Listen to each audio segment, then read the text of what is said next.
What's going on?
Well, there's some things to deal with here.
East Coast tears. Look, it's not my fault you live on the East Coast.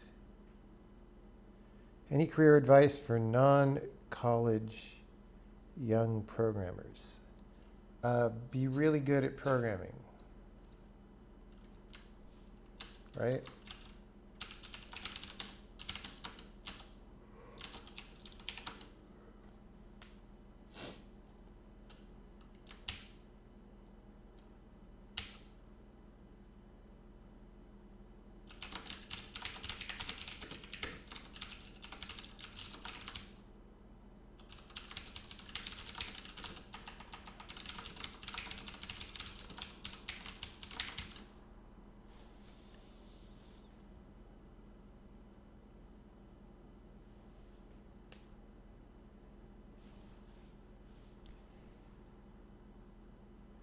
Will the license enable you to create another implementation for the... Why do people ask that? Do you have any idea how much work it is to make an implementation of a programming language? If you're going to do that, wouldn't you want to make your own language? I don't understand.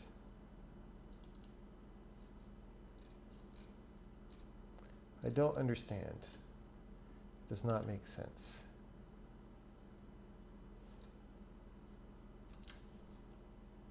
Wouldn't you want to actually move the needle forward in terms of experimentation that has been done?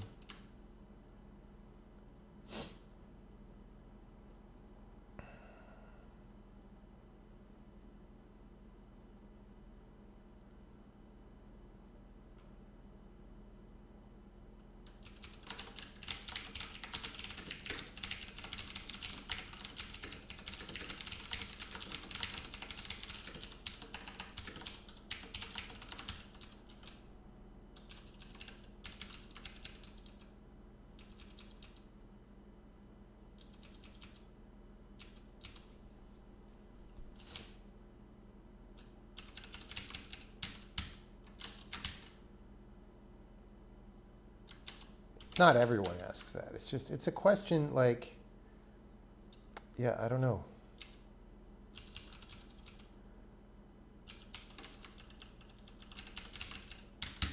I don't know. I don't get it. Like, look how long it's taking me to make an implementation of this language. And I have more experience than a lot of people, and I work more hours than a lot of people. The idea is extending the language with specific No, we absolutely, the whole point why we would have a license is to prevent extension attacks on the language. No. If you want to do, but if you want to experiment with specific paradigms, do them on your own, because that's better anyway. So, any intro on what is actually going on? Okay, here's what's going on. I was discussing in various streams for people who were on those streams that, well, generally speaking, the bottleneck on the compiler right now, sort of for most of its history, has been just how complicated it is. And sometimes I try to get things done, and it becomes difficult because, oh, there's this constraint imposed by this part of the code, and there's that constraint imposed by that part of the code. And there's so many things happening that it's hard for me to remember all the constraints until I start going to do something, right? And so, sometimes I get bitten by that, and sometimes I don't. So sometimes I go to implement something and it's easy. Other times it's hard, and I can spend days like sorting through these problems that occur. And so anytime, really a lot of what I've been doing for the past year on the compiler, more than a year, is redoing things in a way that's simpler and more robust whenever I can figure out when or how to do that, right? I'm more of an expert at this language and how it should be than I was when I started. So there are a lot of decisions that were made early on that are maybe not the best decisions now about how to implement things. But it's not always easy to see that, right? It's not always easy to know what the best thing is. But, over the past couple days, I was looking at some of the things that are more complicated than I wish they were. And they all have to do with namespace manipulation. And I realized that, or scope manipulation, let's say. So, when you import into a scope, there currently are one bug that makes the tests fail spuriously once in a while, is like a scope importation that doesn't totally go all the way.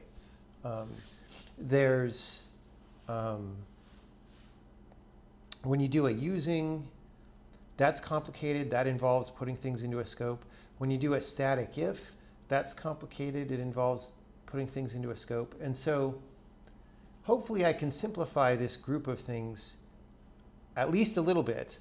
And to the extent that I can't simplify them, I can at least make the explicit in the code so that the constraints are not invisible anymore. They're not invisible gotcha constraints that you have to remember, but they're more like stated clearly in the data structures, right? And so what I did a little bit of this off stream, but we had this thing called a declaration, right? Which is how you bind a name to a value in a scope. And this declaration was overloaded with all kinds of things. Overloaded, right? So for example, if it's an overloaded identifier, then this could be set, right? If it's a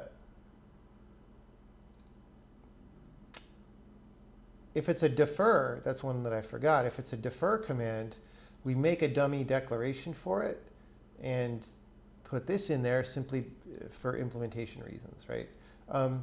If it had a comma-separated assignment, so this stuff used to be on declaration, and I broke it out into compound declaration. But right now it doesn't, we don't use this yet. So declaration just inherits all the field of, oh, wait, hold on. I didn't mean to do this yet, actually. We're going to use this thing eventually. For now, let's keep this down here. this causes a lot of, so one of the ways in which these constraints are invisible is like, well, you know, in the parsing phase, we parse a declaration, right? There's a time in the parser when you say, oh, this looks like a declaration, let's go parse it. But what you might get back is multiple declarations, because it could start with a comma-separated assignment. So what we would do is we would make a declaration, it would go into the scope at the appropriate time, and then we would desugar that into an array of other declarations. They don't go here. This is something we're going to switch to. And then those all have to get returned. And so the parser is complicated because every call to parse a declaration has to actually take an array of declarations and deal with that result. And that's slower than you would like. Because like you need to, I mean, we don't have a global array, so I mean we could make one, I guess, or a thread local array, but like you have to at least do an array allocation. It's not a slow allocation, but like still you'd rather not do it. But also all through the rest of the pipeline, like in you know, type checking and bytecode generation and all that, you're dealing with scopes because that's one of your primitives, right, as a programming language designer, right? And scopes,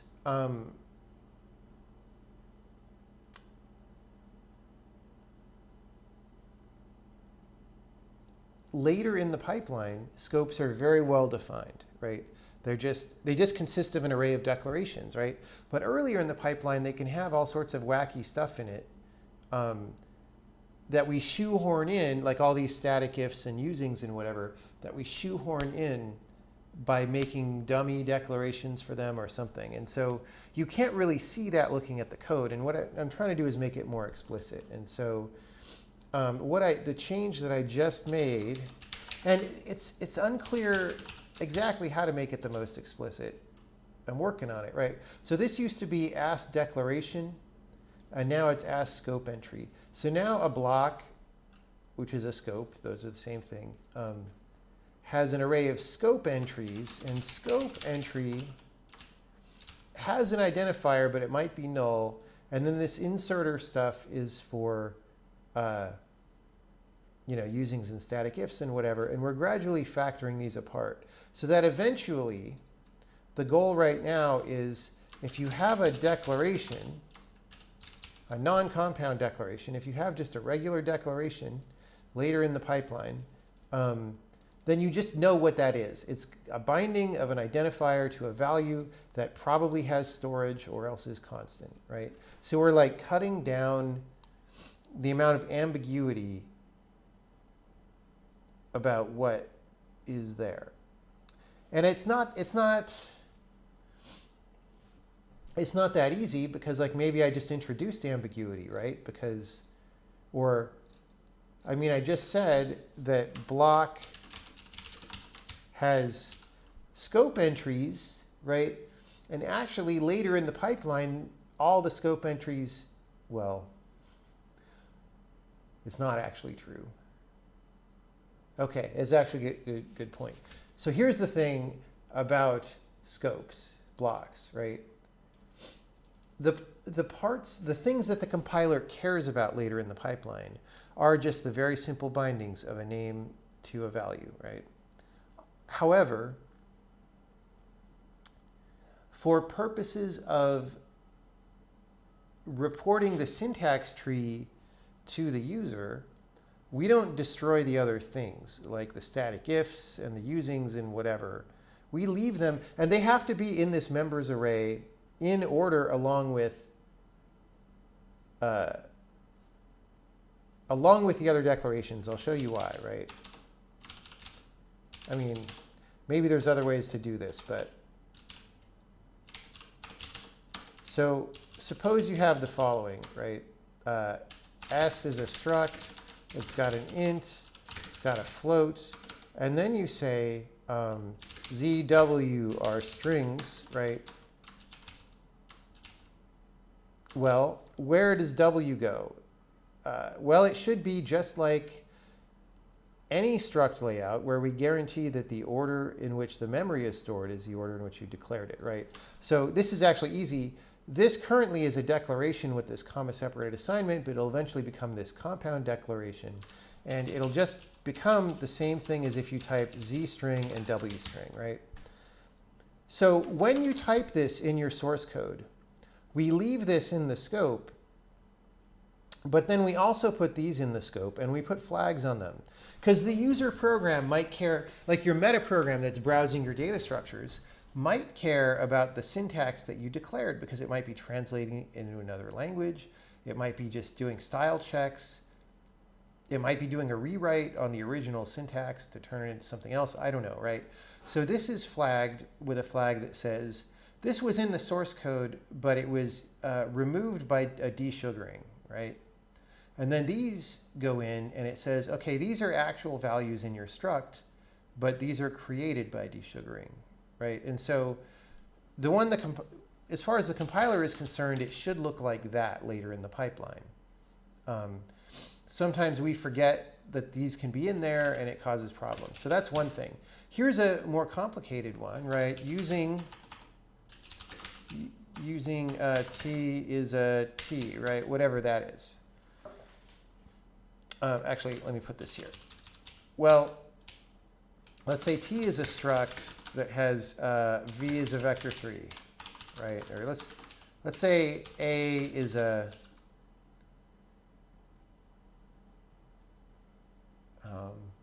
apple, whatever. I just want it to be a different letter from the ones in this neighborhood. We don't need these semicolons. Where does this go in the struct? Well, it should go here, right? Essentially. It doesn't actually go there in your program text, but like this is what the compiler does with it when it executes this using. And again, your code probably wants to know that there was a using here. So we say, well, this was removed by desugaring. At least I think we do. If we don't, it's a bug. We have to establish the convention of when we put that flag, but I assume we should put it always. And then this gets put in and says, oh, actually, we don't use the desugaring flag on this, but we say this is an import link. If you guys saw the import link stuff that I was doing yesterday, that's what this is. You get an A, and it says import link to,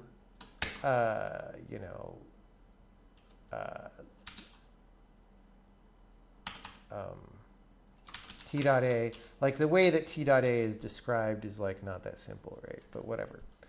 So you get that. Okay. There's other complicated things. Like if I say if OS Windows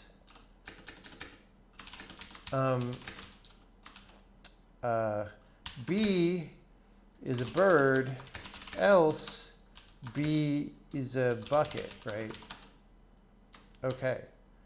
Where does B go? Well, obviously, it should go here in the struct, right? So that eventually we say, okay, this was taken out by desugaring, and you get a bird here, right? So, but all these other things live on in the scope later in the compiler. And because the scope only held declarations, these were all tied to declarations in some way, which doesn't really make sense, okay? But when we have a static if here, we had to make a declaration at this position because when the static if goes to insert any declarations, it has to go find the place that it was going to insert those things. And first of all, you can't store an index because other things might be inserting and changing what index this would be. I mean, you would have to like live update the index every time somebody else did it. But secondly, this could be like if want bird, right? So you could be an if nested inside an if, and like it's just not that simple, right?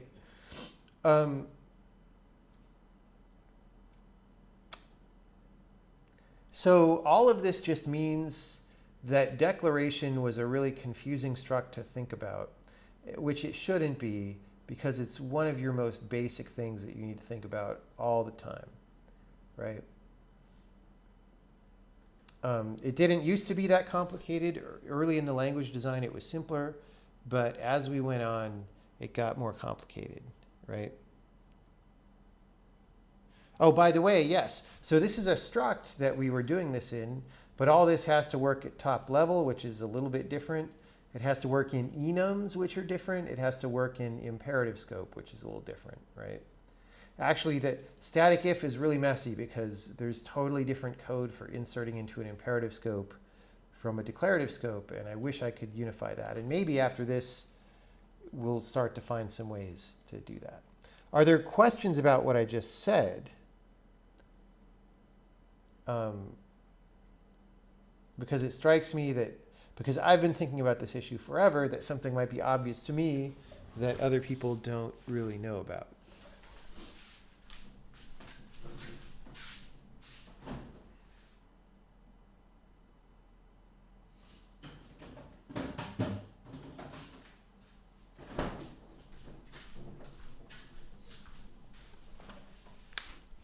That was a good explanation. Good. It was like a 15-minute explanation or something, but those are good.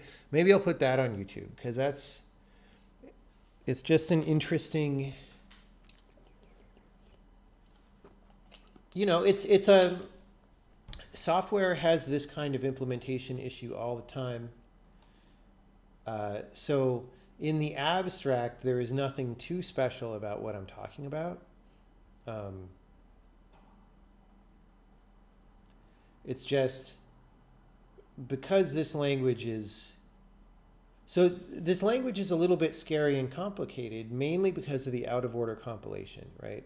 So, oh, this is the other thing that I forgot to say, right? Is that the reason this is hard, harder than it is in a language like C++ or like anything else, is that when you say using T is a T, we might not know even what T is yet, because there's no order of declaration stuff in this language.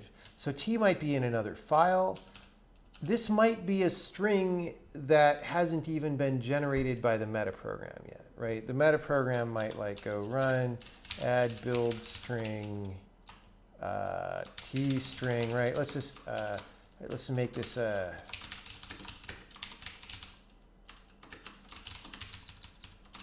here's a here string, It could be doing this. This could be like rot 13 and your metaprogram is waiting for an email to arrive with the contents of the struct. It could be like anything, right? And so when you see this using, or when the compiler sees this using, it very likely is not ready to handle it yet.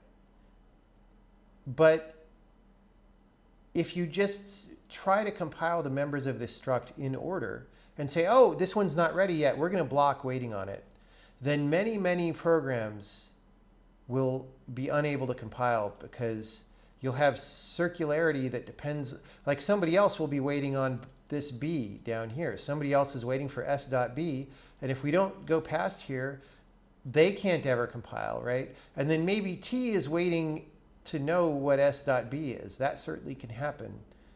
Or there's just some procedure that takes an S.B as an argument, or even an S as an argument, because actually I don't think we let you dereference a struct until it's fully compiled. So anyway,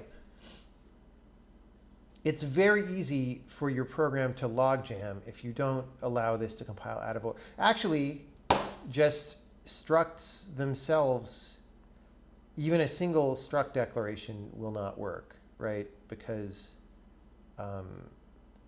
you'll have multiple things that need to reference each other inside your scope, and that's impossible, right? So,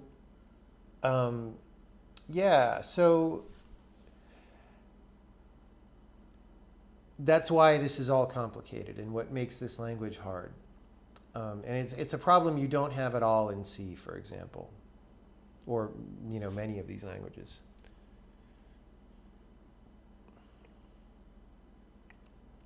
Can the programmer give hints as to which file should be parsed sooner rather than later if they know that things later down the line will need it?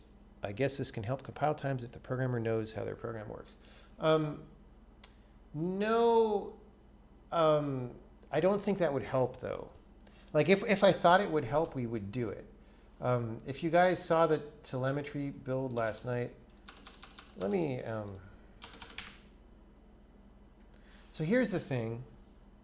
We don't even draw the parse time anymore in the build time. The total time spent parsing files is under 100 milliseconds. It's a small percentage of compile time. And then it's actually more like 80, I think, right now. And that's slower than I think it should be. But parsing is easy because none of these issues come up during parsing. So we actually load all the files in parallel at the beginning and convert them all into syntax trees. That's not the problem. The problem is type checking is really gnarly, because that's where you have to resolve these references of things, identifiers in one thing referring to identifiers in another thing and so forth. And it's not that simple. Like, I don't think the programmer can help declare what to look at first.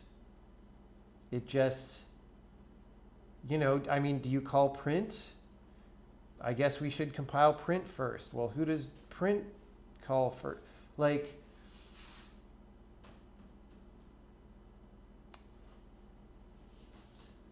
yeah, I just don't see a way in which that would be beneficial. And anyway, that would not relieve any implementation complexity, because the implementation complexity is that you just have to compile any correct program regardless of the order in which things occur. And that's a language correctness issue. It's not even an efficiency issue. So it's the correctness issue that makes things complicated. With unlimited power comes great headache. Yeah. Are there any fun technicalities with polymorphism, quick lambdas, run directives that make this even harder? Yes. All of those things make this harder, especially polymorphism. And polymorphism in this language doesn't mean C++ polymorphism. It means more like C++ templates, or like polymorphism in a functional language like ML or something, right? Like,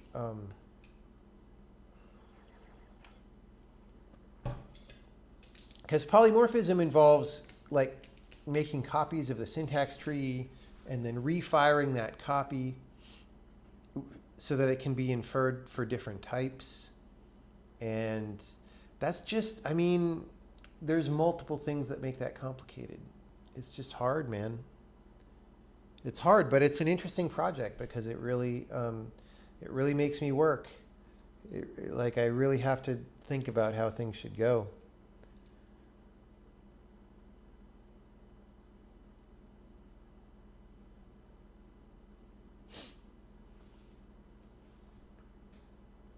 Metaprograms need dependency protocol. They don't actually. So I want the metaprogramming to be very practical and feasible. And so early on, in the very first demos, when I showed, like I think even in 2014, I showed the Invaders game running in the compiler or whatever.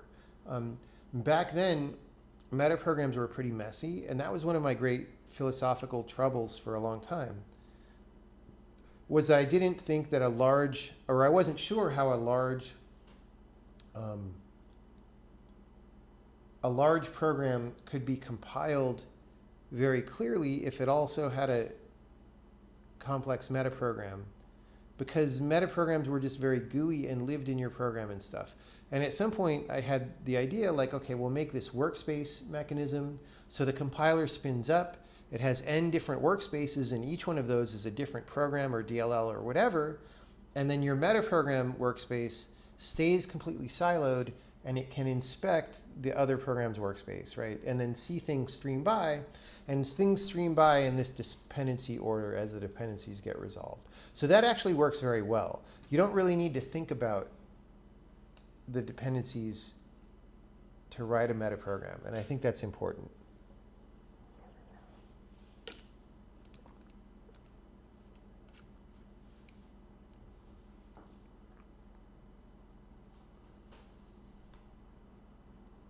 Do the desugared S nodes point to the node that created them, i.e. does the desugared A apple point to the using TT in some way? I don't think it does right now, but that would probably be a good thing to add. And we're going to be wasting less memory once we factor these data structures apart. So maybe it'll feel more comfortable adding another pointer. I think right now, if you wanted to know that those things correspond, you would have to figure it out yourself.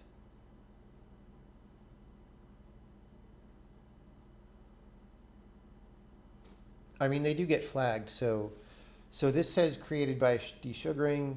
This says inserted by static if, or this, right? Whatever. But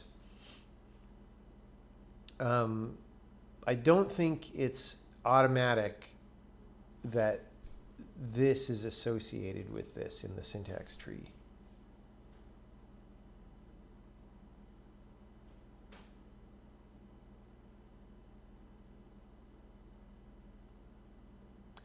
Do the desugared asked nodes point to the node that created? Oh, that's the same question I just read.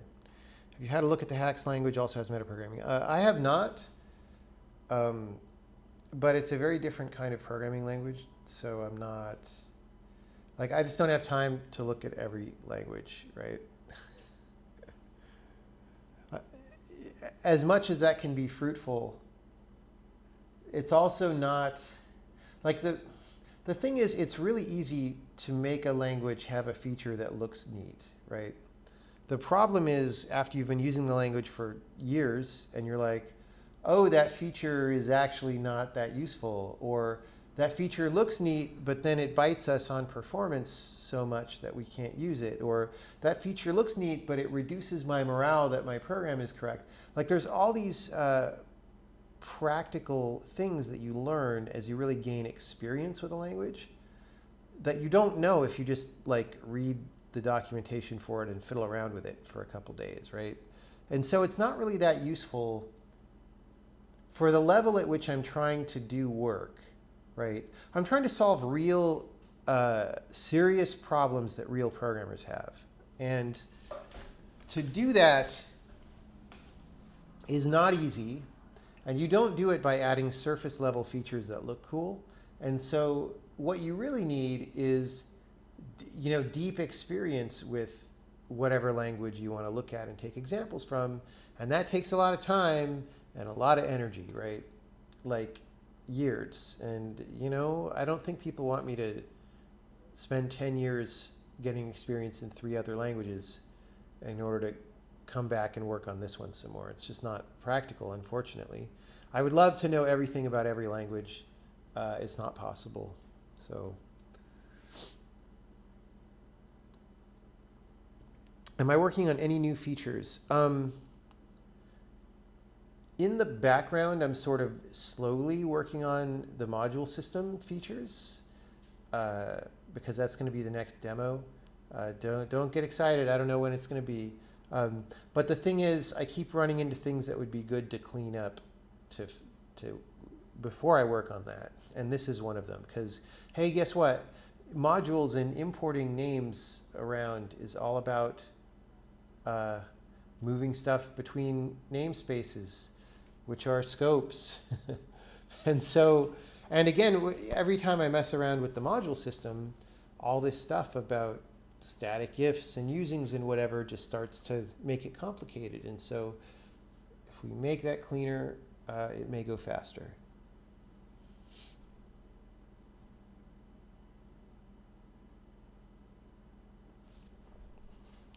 So would run directives be considered as being part of the metaprogram workspace, or is it within the same workspace as the code directive lives in?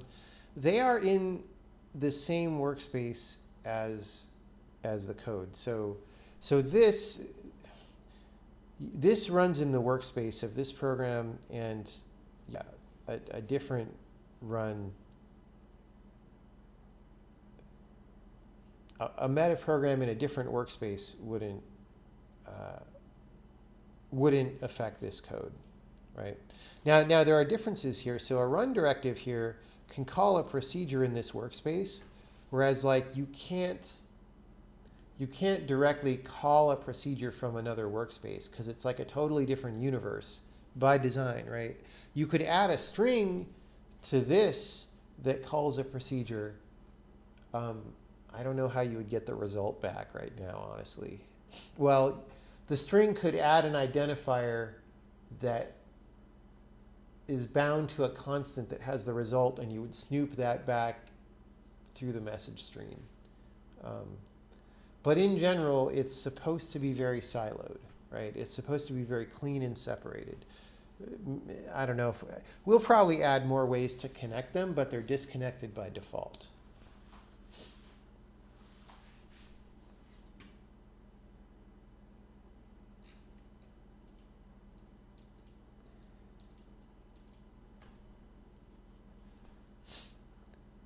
You love those people that come in on Freenode that have been using a language for a day or two and want to tell you how it can be better. Yeah, totally. Like, oh my God. And of course, that's probably the majority of comments, right? Because it's just like anything where the volume of people with surface experience is large, and then fewer people spend more time on it, and fewer people spend more time on it, and the number of experts is very few, right? And what you really want is the experts. Well, I mean, I guess if you're making a language for a community, that's not quite true. But I mean, first week comments from somebody are not that useful. Unless they're comments like, I found this thing hard to learn. I was confused by this. That sort of thing is helpful. But like, oh, this language should totally be this other way. Yeah, no, sorry. If you've been using a programming language for a week, you don't know that kind of thing.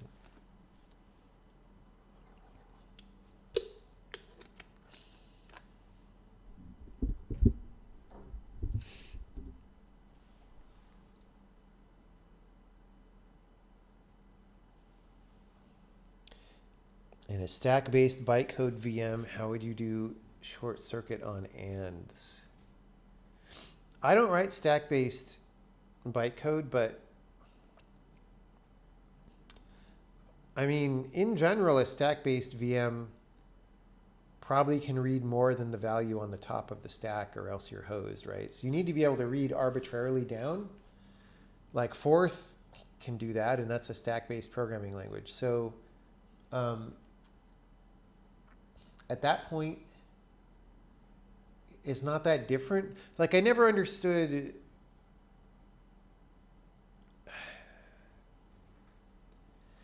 I don't feel like a stack-based bytecode system is very different from a non-stack-based one, except that it's more inconvenient. But your mileage may vary. Like, I don't understand what the stack is supposed to do for you.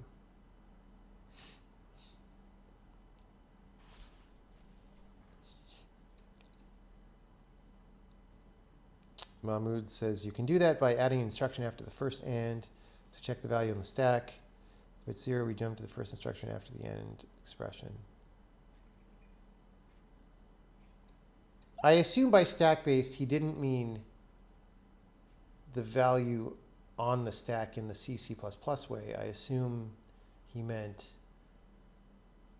that the two values are both on the stack. So you would have to pop the other value off. Like if you're talking about in a Forth-like paradigm, then if the first value is false, you just have to jump somewhere that pops the second value or whatever. I don't know.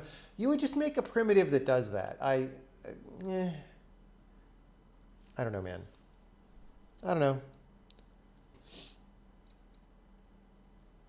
Dennis Ritchie didn't have this problem. He made C before social media. Totally. Like, doing good work on the modern internet involves ignoring a lot of people, right? I mean, you don't want to ignore everyone. You want to pay attention to the people that are good to pay attention to, but that's not the majority of people who want to tell you how to do things, unfortunately.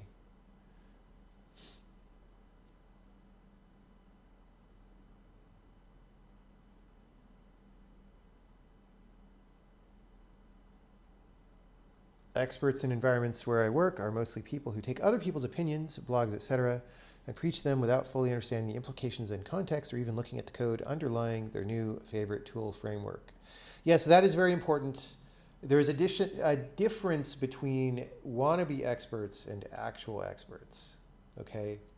And even among experts, expert is a high dynamic range term. There are experts who are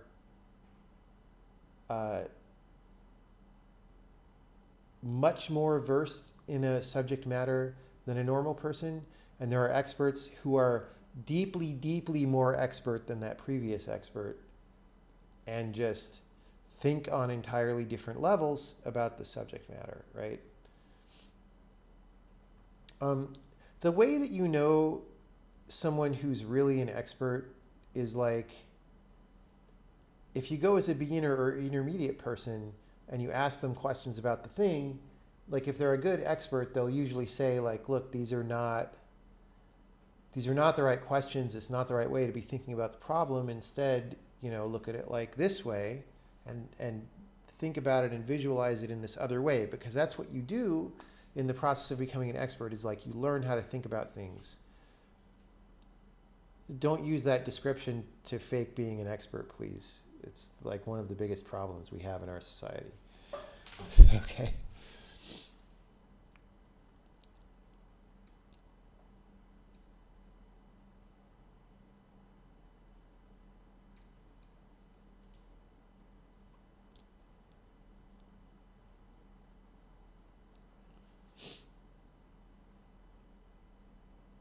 I've written a game engine in Hacks and supported the release of 3 games with it during a 3 years period. I wanted to recommend to look at how they implemented metaprogramming, not how it looks on the surface. Well, that's fine for you. I'm not saying you didn't have experience. I'm saying I don't have experience, okay? If I look at Hacks as metaprogramming, I'm not going to know that much about it except what it looks like. And again, unless I spend years doing it, and I'm not going to be very well informed by that. Which is not to say that if I happen to be messing around one day and feel like playing around with a language, that I won't pick up a language like Hacks and do it. I might totally do that, but I'm just saying doing that with n different languages as a course of study in order to figure out how you should do your language doesn't work very well unless you spend a great deal of time doing it, okay? And that's unfortunate. Like, again, I'm not saying that ignorance is the best policy. I'm just saying controlled and intelligent ignorance is required to get anything done, in my opinion.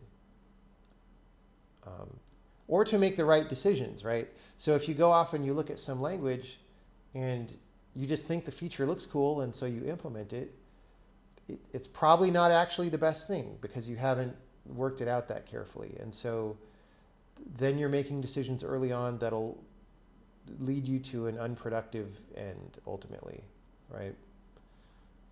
Or that'll cost you a great deal to reverse later on. So that's all I'm saying. I don't want to harp on it because, I mean, in some sense, so here's the thing. I have used a number of programming languages for a fair amount of time.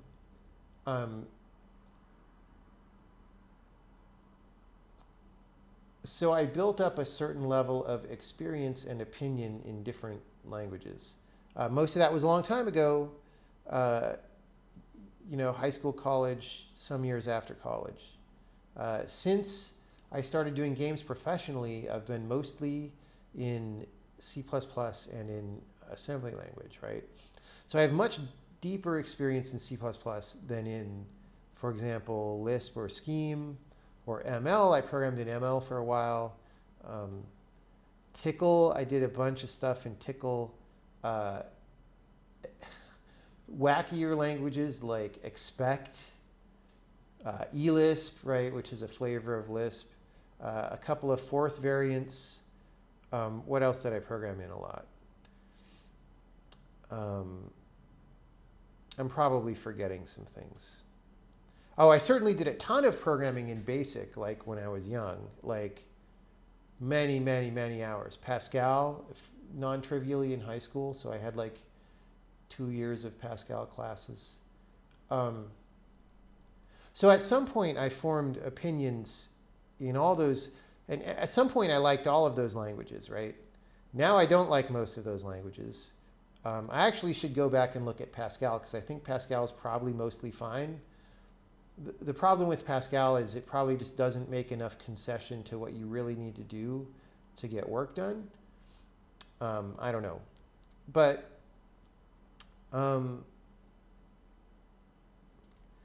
when I was first using those languages, I often liked them a lot. But then later, as I became a better programmer, I would understand why a lot of the problems I was having in those languages and a lot of the bugs that I was having and a lot of the just difficulty in understanding how to solve problems was due to the language, right? And also, when I say that I programmed in C++ most of the time since I was doing professional games, I don't use the entire language of C++, right? At this point, I use a relatively small minority of the language features because, again, I don't like most of the other features. I think they make things confusing and overcomplicated and hard to understand, hard to program, hard to debug.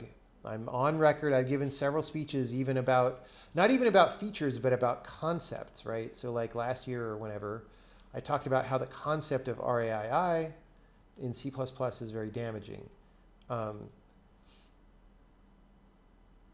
When you start building features around concepts that are damaging, you do a lot of damage really fast. So I'm not saying ignorance as in don't have experience and don't have opinions, right? It's just that at some point you have to take the experience that you've got and then turn around and do stuff with it. And so for a while, my doing stuff with it was building games and game engines, also making programming languages, right? I made a lot of programming languages at relatively toy scales. I've programmed in, what's that stupid language called? I'm remembering so many more things. Prolog, I programmed in Prolog for a while. I programmed in Perl significantly. I've programmed in, I used to know PostScript enough to write documents in PostScript by hand, right? Etc. So, I have a certain level of experience in a certain spectrum of languages, including, functional languages, imperative languages, declarative languages, and so forth. And so I drew upon that while I was figuring out how to program games and game engines, right? And then at some point after 20-something years of doing that, I was like, I have all these problems, and they're not really solved by the language paradigms that I'm familiar with, and they're also made very difficult by C++. So what am I going to do about this, right? And that was the stage that I was at in 2013, 2014, when I decided to do this project, right? So I'm not saying be ignorant and make a language, because that's not good. I am saying that human beings have a limited capacity for how much life they have, right? Before they just get old and croak and die. And at some point, you need to pull the trigger and start getting stuff done. While you're getting stuff done, though, you need to be very vigilant about making sure they're actually getting done and that they're turning out as well as you wanted. And if they're not turning out as well as you wanted, then you go do some research or something, right? But so far, things here are turning out better than I thought they would in terms of the actual language, which is great, because even if it had only met my expectations, I would have been very happy with it. So the problems that I'm facing today are just implementation complexity problems, and that's what I'm looking to work on.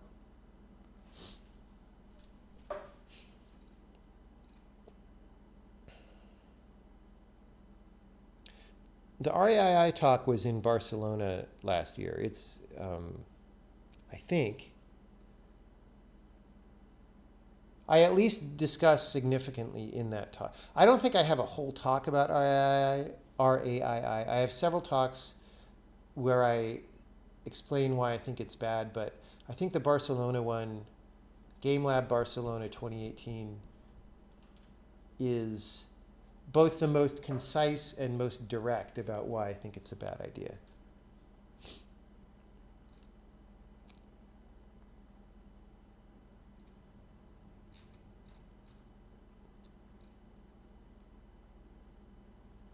Did I ever think about writing an in-game DSL in Tickle? No, I will never program in Tickle. Are you kidding? Again, because it's so weakly typed. Like the feature of Tickle is supposed to be that it's super weakly typed and just everything is a string. And in reality, that's horrible.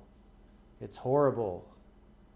It's a big problem for performance, for bugginess, for robustness to changes over time. It's just bad. I mean, it was a cool idea back then to try that. The problem is that too many languages are too much like Tickle. Like frickin' JavaScript came along later than Tickle, and it's got some of the same problems. So, yeah. I did forget about Informix4GL. Dude, I have programmed in Informix4GL. and vanilla SQL. I've programmed in a lot of things. It's just been a long time since I've done a lot of those things. I bet I'm still forgetting some.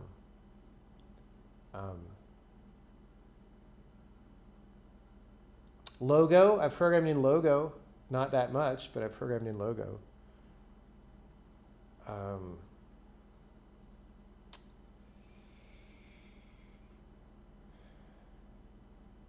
sure we'll think of some other ones.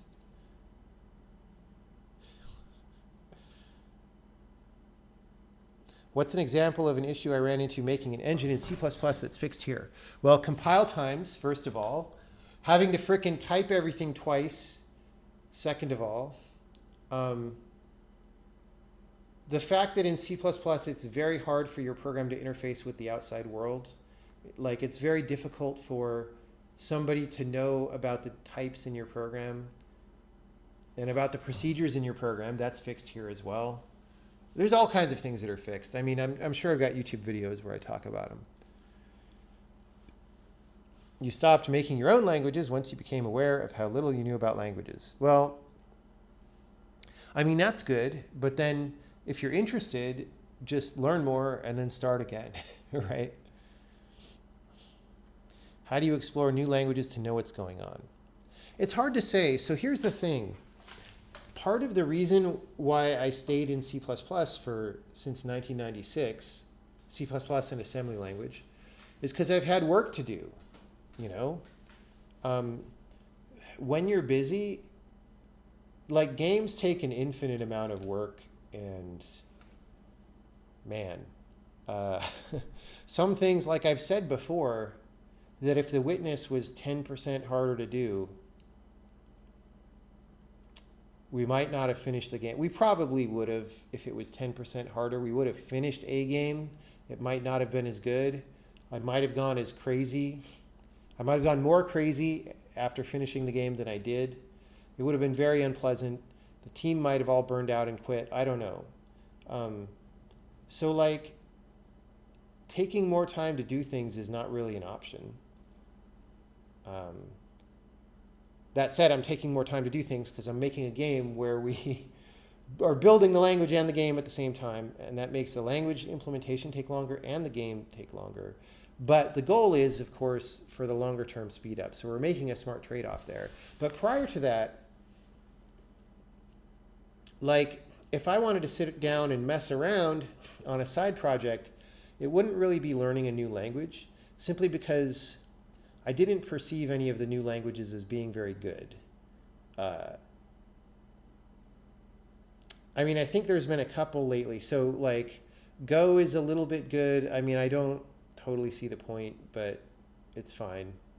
You know, Rust is more good probably because it's got more of a reason to exist. I guess I do see the point of Go. Like, if you put it in historical context, and you say, like, my choice is C++ or C#, I see the point of Go in that context, right?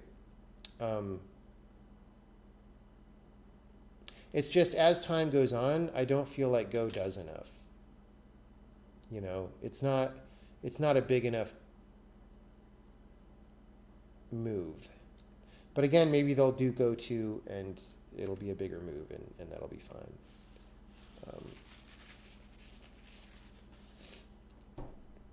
So something like Rust is a much more, you know, it has a mission behind it. It's like, hey, we're trying to make software more robust. That's good. Rust wasn't really around while I was working on The Witness mostly until the end, so there wouldn't have been a time when I stopped and played with it. But usually if I was going to stop and play with a side project like that, it would be a game, because I like to experiment with game design and try stuff out. And so I did that instead. You kind of liked programming in Haskell. There is some elegance you learned a lot from. Yeah, I don't know. Haskell seems very unreadable to me. So I've never been, it's never appealed to me that much. Have I put thought into memory bloat minimization in the binaries? Do you mean like general executable size or other data? I spent a bunch of time, including on stream, there's probably some streams about it a couple months ago, minimizing the size of our type information data that we export into the binary. And we'll probably do more of that eventually.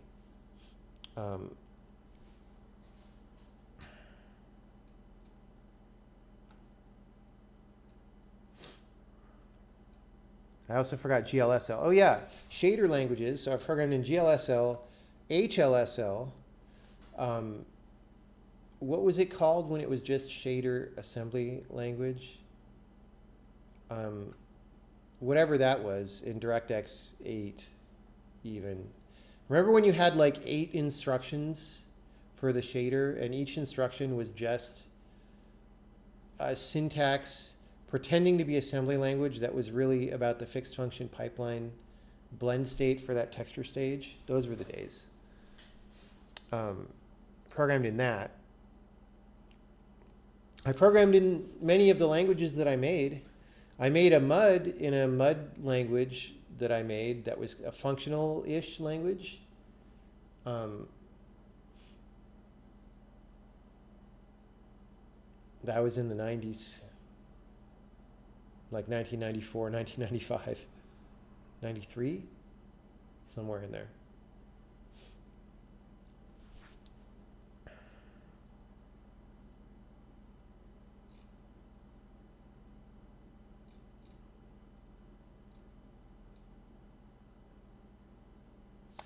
Go has a point in the web space, single binary that can be cross-compiled to Linux for Mac OS or Windows and deployed by simply scripting it into SCPing into a server. Okay, that is a good point, right? Yes,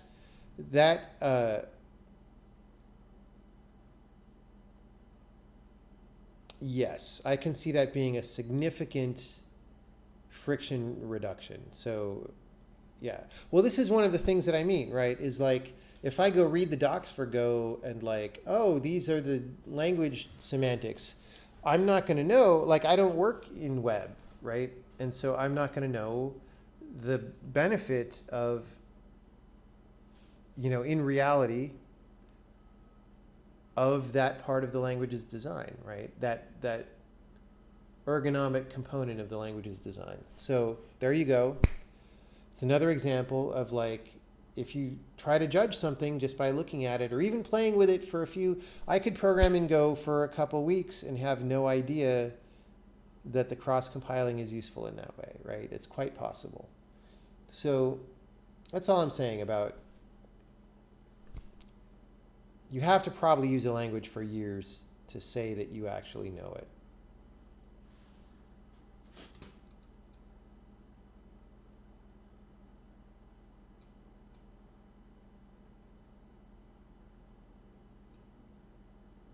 Do I think the Zig language has enough of a purpose mission? I don't know. I mean, I haven't looked at Zig very closely. As far as I understand, his mission behind it is to be like a better C, which is cool. I don't personally want a better C, but I know people who do. So, yeah, we'll see how these things wash out, right?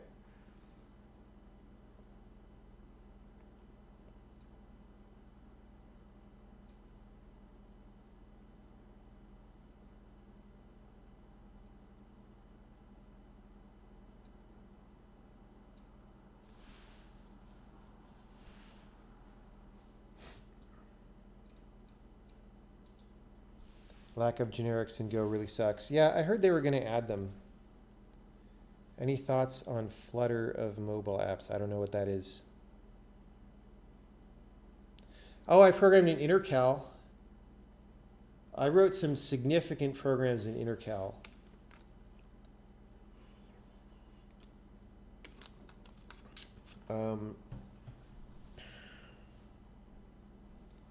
I mean, I guess tech doesn't count because that's just a document language, but I programmed in tech.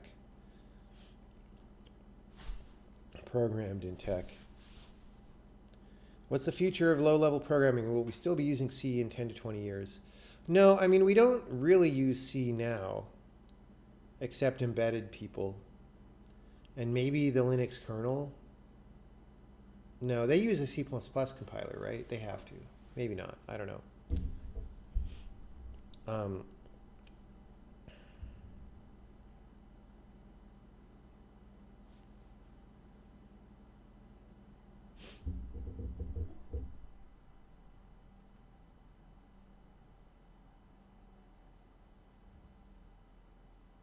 So much of language decisions get made on tools and infrastructure these days and not about the language, which I kind of hate. This is why I'm excited, because the language, for the most part, is the tools too. Yeah, I mean, I'm sick of tools, man. Especially because tools are different on every operating system. They're terrible. So, and tools over time just become bloated and useless, apparently. Like, again, just like I don't use most of C++, I don't use most of Visual Studio. Most of this program is a giant garbage as far as I'm concerned. And it gets more and more frustrating over time to try to deal with this giant garbage in order to make it do what I want it to do. So, yeah. And then the fact that if I go to a different operating system, I can't use that debugger, so I'm used to that debugger and whatever. So, well, with debuggers, we're not writing a debugger, so we can't help with that. But other things, like how does your program build? Yeah, you shouldn't need tools. You shouldn't need... I don't want to go into this next rant, but yeah.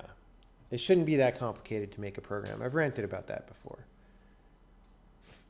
Flutter is a cross-platform mobile framework written in Dart OOP Google language. Nothing about that sounds good to me. Nothing about that sounds good. Have I ever reused an engine for a second game? Nope. Nope. We've always improved things.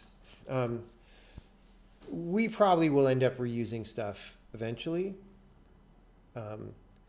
Although, you know, I've definitely started with the code of the previous game. It's just that we modify it so heavily by the time we ship the next thing that it's not really the same engine anymore.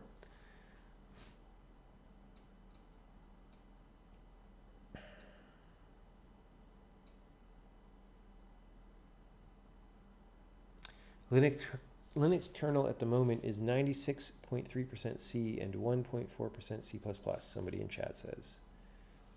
I mean, it makes sense to me to do that. I dig it. I don't think that's a bad decision at all.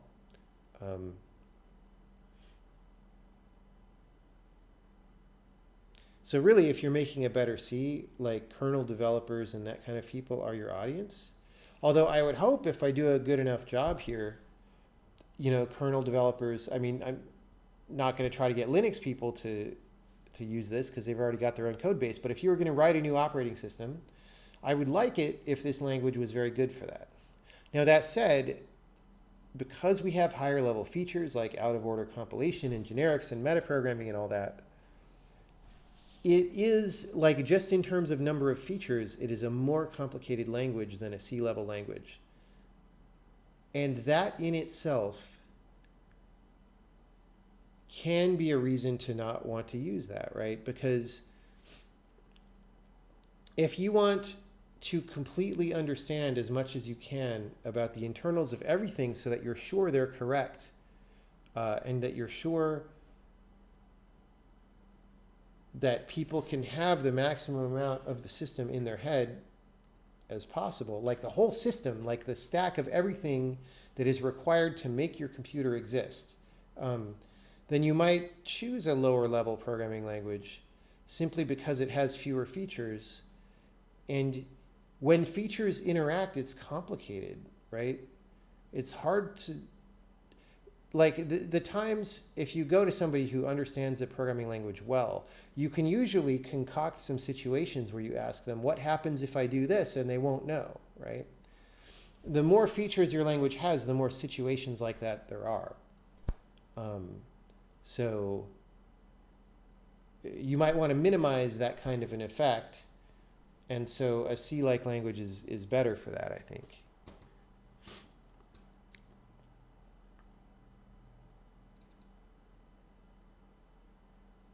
And the most mature aspect of Go is the ecosystem around distributed systems and concurrent code.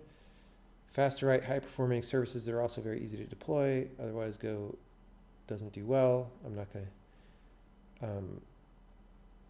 complex data structures, probably useless for advanced game programming. But there are game servers that run in production ready and Go. I think useless for advanced game programming is strong. I don't think I would ever say that. Because, like, okay, yes, it's garbage collected. Yes, Go routines are not a good idea for video games. But, like, people ship games in Unity written in C#, right? They don't perform well usually, but people ship that, and Unity's working on making that faster. You know, people ship games like, still today, oh, what's that language called? Frickin' Lua. People ship games with gameplay code written in Lua these days. Usually not the engine, but with substantial code running in Lua, which is way slower and more garbage collecty than something like Go. So I think the main reason you don't see any games using Go is just that the culture isn't there, the libraries aren't there, and whatever. Maybe there's another reason, I don't know.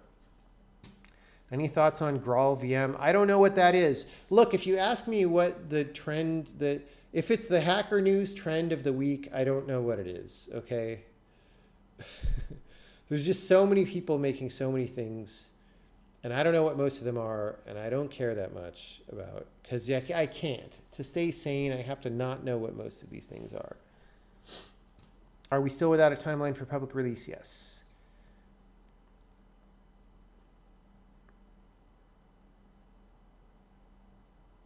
Why not continue programming?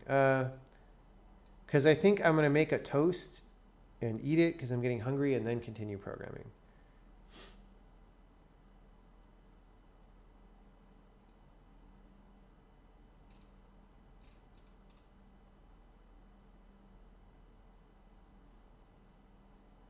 All right, I'm going to do that.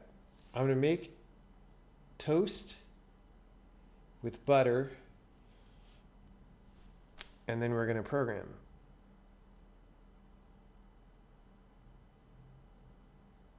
You tried making an engine in Go 3 different times. CGO got you every time. I don't know what CGO is. The language is just designed for cloud computing. What is CGO?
cgo lets Go packages call C code.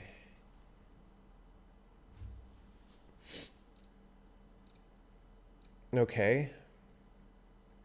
That's weird that you can't call C by default. I mean, I know that their stack works totally differently and stuff, but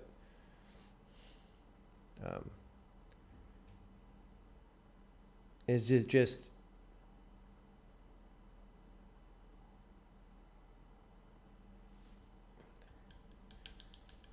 like hard to call C correctly or what? Or is it slow?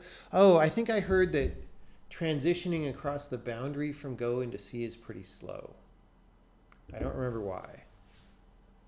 Yeah, you get massive overhead with every cgo call.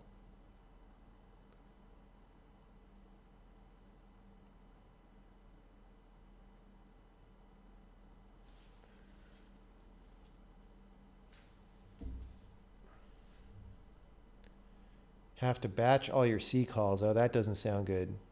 So maybe that's why Go didn't get picked up in games.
Young, delicious cinnamon raisin toast.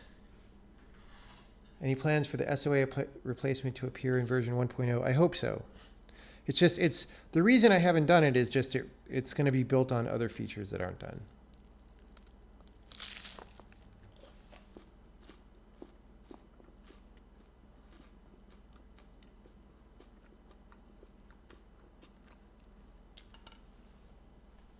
Iterators are not killed. They still work fine. We ship games with iterators. It's just when the new features are in, the way iterators work is going to change to something better. But we didn't deprecate iterators. We're just holding off on them until the new thing. That's burnt? No, that's good. That's good.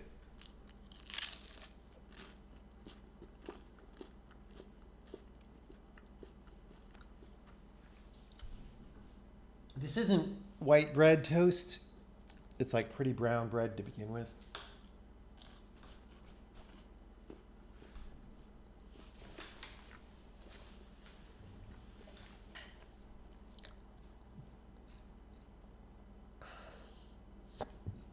How's compile time? I'm hiccuping. We're in a briefly slower than usual period because of some module stuff that I'm working on. Wow, too many hiccups. So it takes over 1 second to compile the game now, which is not good. So at some point, we're going to optimize again. But again, I wanted to do this restructuring before we go optimize.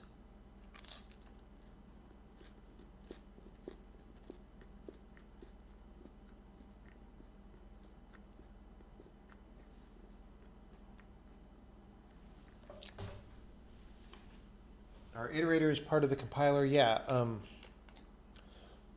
I mean, the feature is built into the language. Yeah.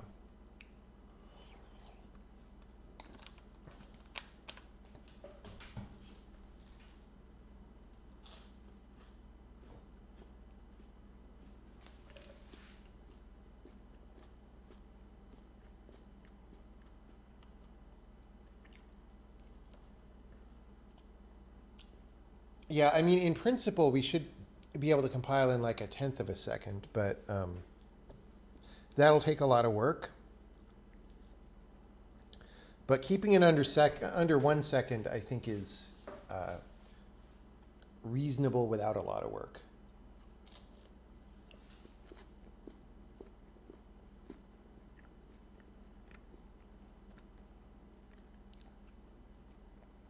When will the Sokoban game be released? I don't know. What's the compile time for a 5-line program? I don't know. Let's see.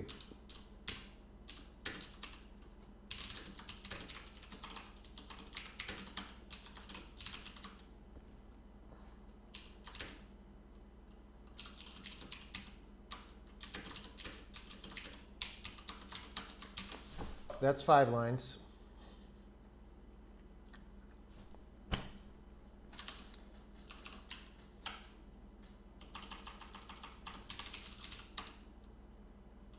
I mean, it's 0.12 seconds, but 0.11 seconds of that is the linker. Like, we're waiting for the linker to run to generate an executable. So the front end, before we pass it to the linker, is 0.005 seconds. But that includes all the overhead of starting up the compiler and whatever. Now note that we didn't include any libraries, right? So as soon as you do that, you'd have much more than a 5-line program.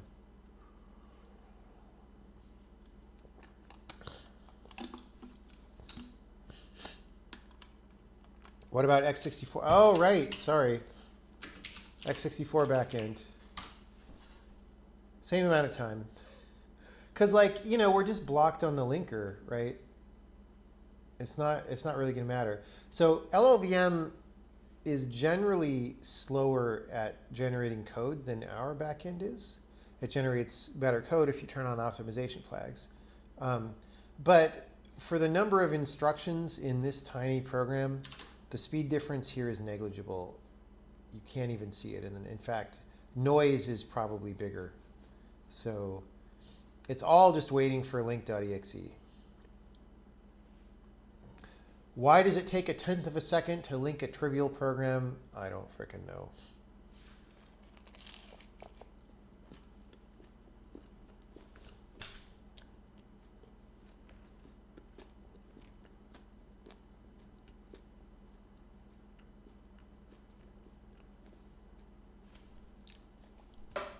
Do I compile an overview of the compiler architecture for me and the team? I don't. And we should do that at some point, but the thing is, it just changes too rapidly right now, you know? So I just rely on them being able to look at the compiler and figure stuff out.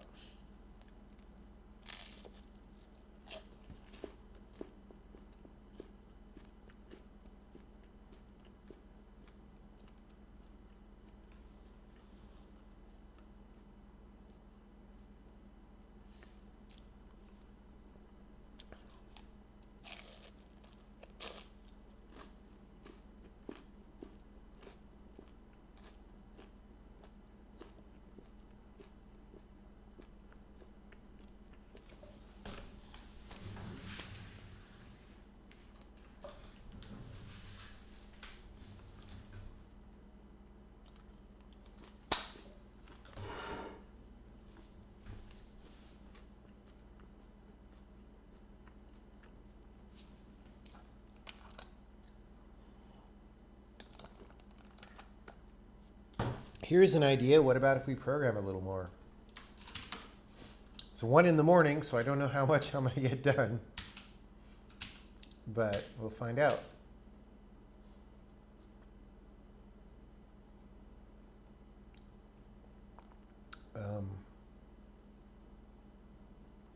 So what even was I doing? I was looking at the compile errors that we get and just going down and fixing them. Because all I'm doing right now is I'm changing this from an array of declaration to an array of scope entry. Or that's mostly, there were a couple other changes, but hopefully they don't matter. Right, so, okay, type table imported by using is not a member of scope entry. So right now what's happening is there's going to be a lot of people who iterate over the members array and assume that everything they get from the members array is a declaration, but it's not, right?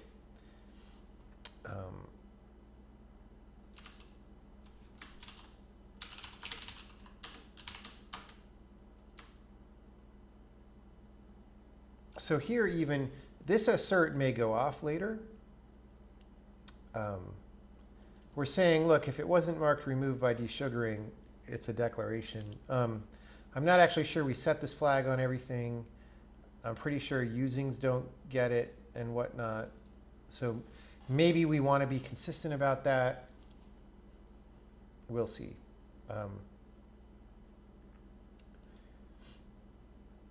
What I could put here is like, if the type is not declaration, continue as well. Anyway. So this type table stuff is how we fill out the type table. The type information for what exists in your program, right? So what is it complaining about? Imported by using. Oh, it's a different loop. Okay.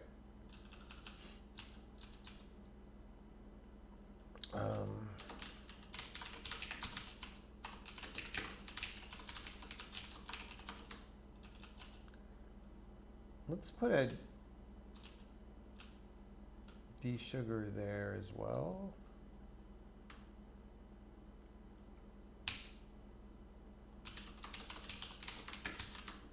Oh, wait, no, we want to tell people, oh.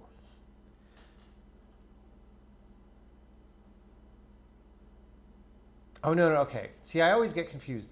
This is the type table. This is not the program browse info for the meta program. So this doesn't need to have these desugaring things in it, because this is just telling you the final types. Yeah.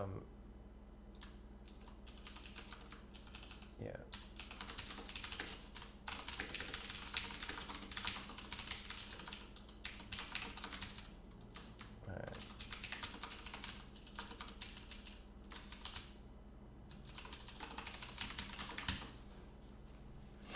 All right, well, that's that file. Look at all this. Let's start with some easy ones. Oh, no, that's not. Okay, parser doesn't have that much.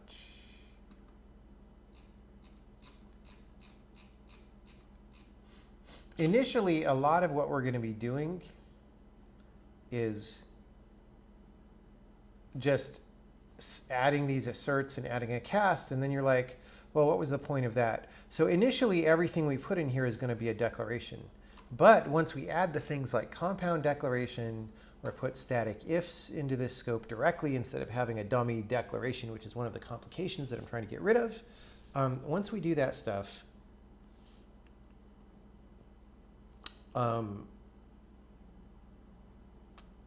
then there will be a point to like checking the type stamp and doing different things. And then putting this assert here is a way to make sure that either these things are gone by now, or later, if we get here and we're supposed to handle one, we actually remember to handle it, right? Okay.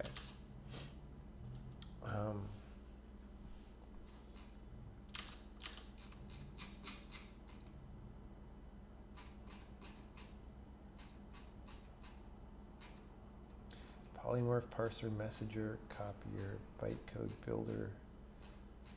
These are all hopefully fewer errors than it looks like because it's C++. Wow, I've got a stuffy nose again. Let's hit that one. It's the only one in that file. Check vargs and update flag. What's going on there?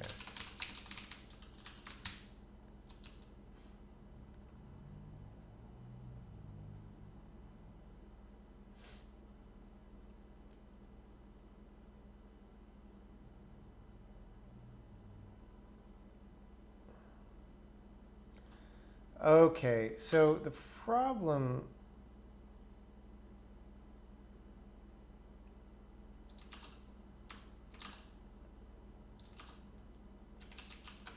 okay. So I'm not sure what to do about this.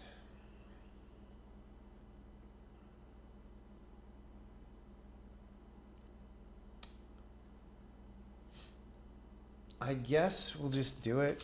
So this is a name or a scope entry because we changed things to scope entry.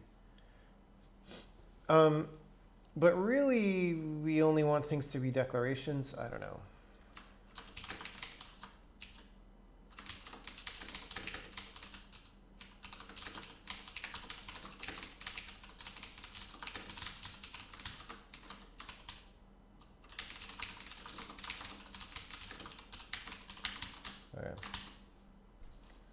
Anyway,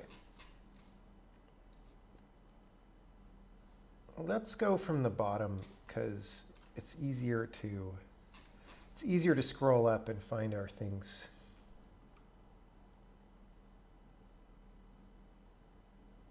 Check for naked SOA.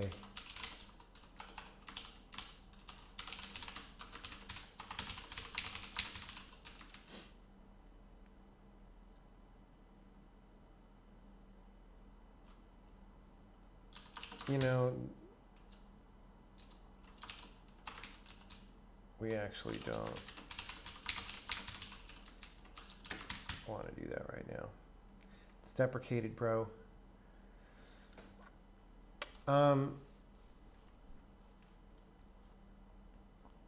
Okay, so here, again, we have this thing where like, okay, the return block of a procedure has what used to be a bunch of declarations.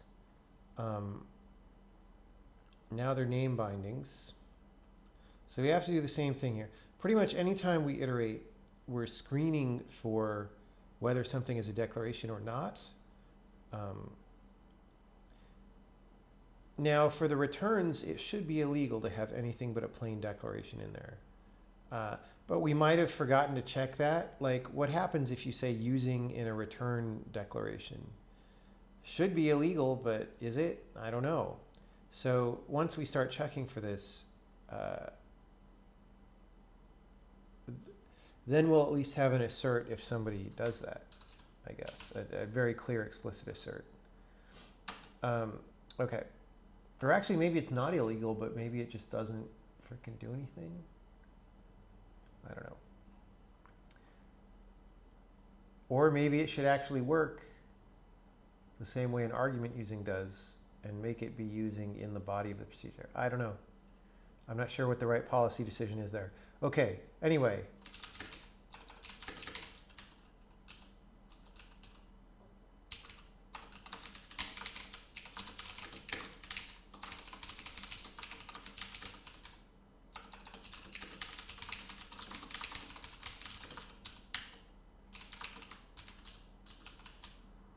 I know I'm going to type this a lot.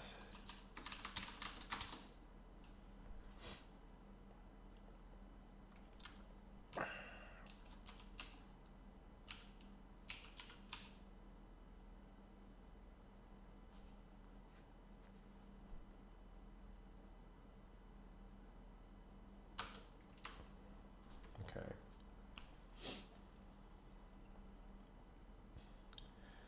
Overload list.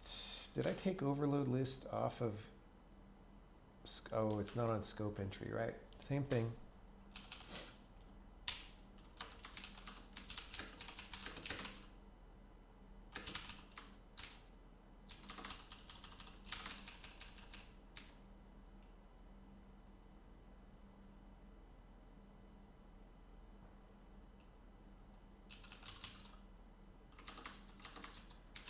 Okay.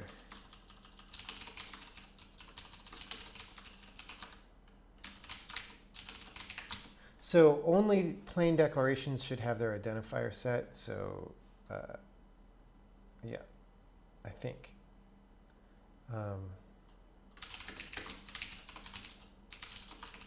So we're going to cast and then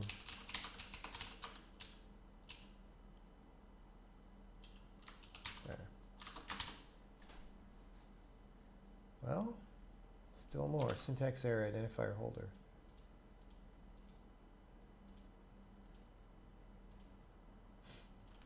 Parentheses. Okay, 9370.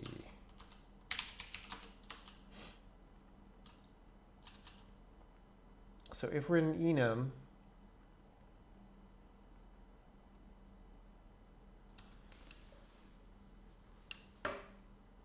we look for a declaration and we find the next one. Yeah, see, I have these notes here, like, what if there's a static if in the middle of the enum? Is this going to work?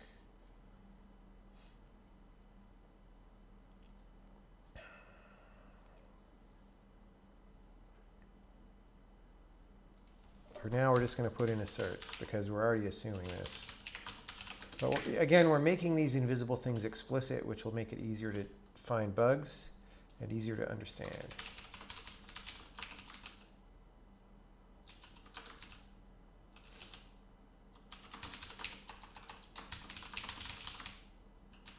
Or no, sorry, scope entry.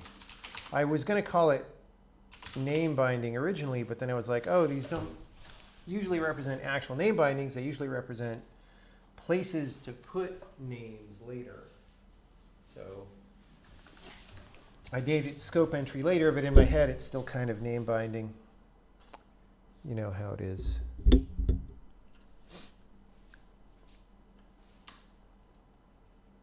Okay, so yeah, we're just going to keep this way and yeah.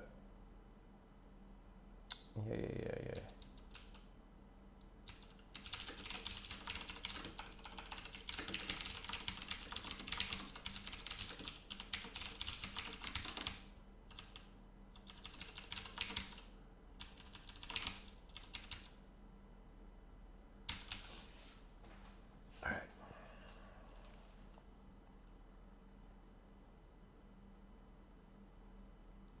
I'm hungry even after eating that toast, man. I'm just going to have to go to bed eventually. Go a bit hungry. So if it's a static if, see, this is going to have to change.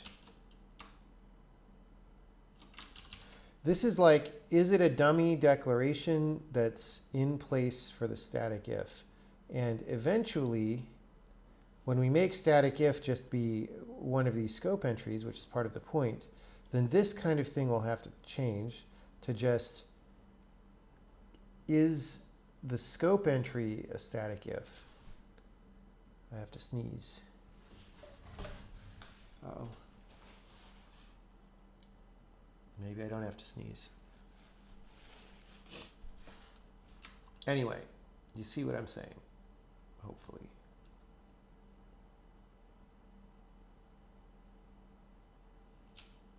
So now decal itself is probably the wrong type. No, because it gets passed in, okay. 9384. Include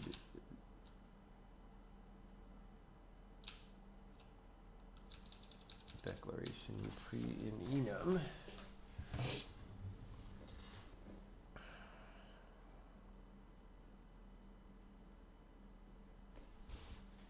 Okay. So the reason we're doing previous here, we actually want this. Uh-oh.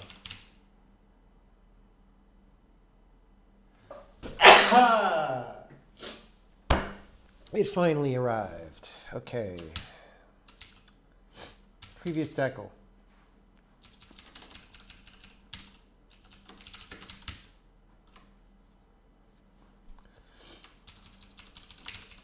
so we set that. And this is previous decal.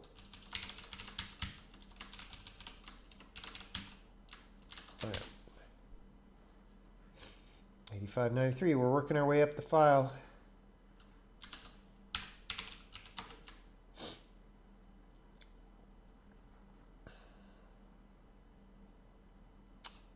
Oh, this is in check that types match.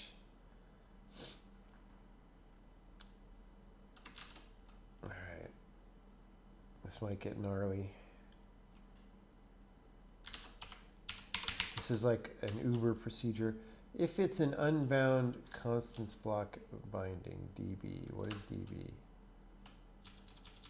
Okay. Now everything in the constants block has to be a plain declaration. Although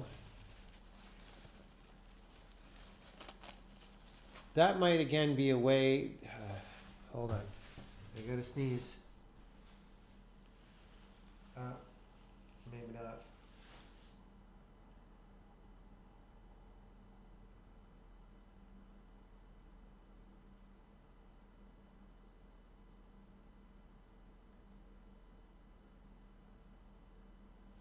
I've got like a half sneeze hanging on. It's hanging on.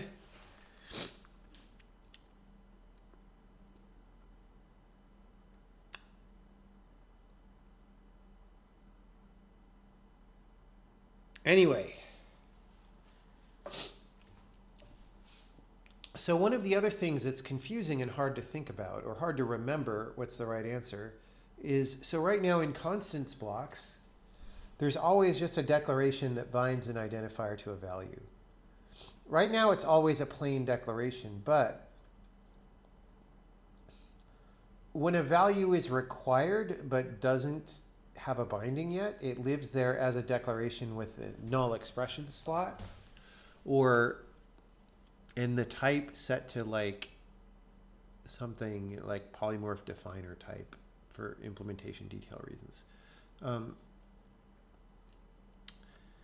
That might be a thing that we could make more explicit as well.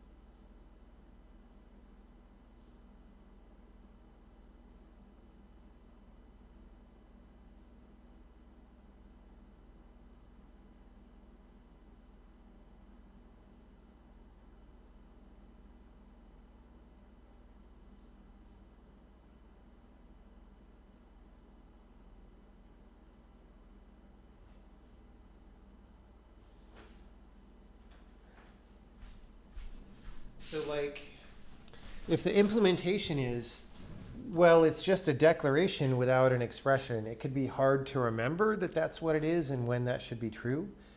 But if it's like a different thing, if it's like an unbound declaration, like it has a different type flag, then it's maybe easier to understand. Okay, so here I'm just going to say, these are declarations.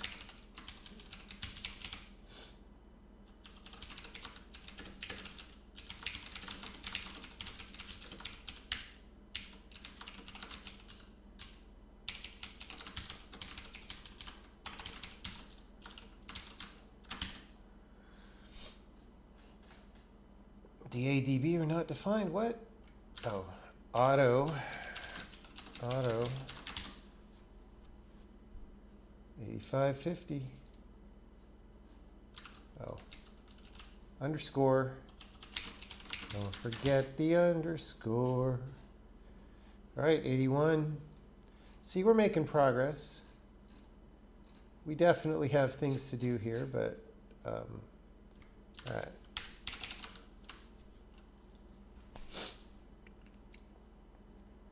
Okay, so this is what I'm talking about. So when somebody's in a constants block, but they're not bound yet. They have a type that has this defines constants block entry attribute set. Because the type checker's matching process performs the binding, and it can see types. So it's a type. It's weird. The type of the thing is I define the constant block for identifier foo. The entry in the constant block for identifier foo. Okay.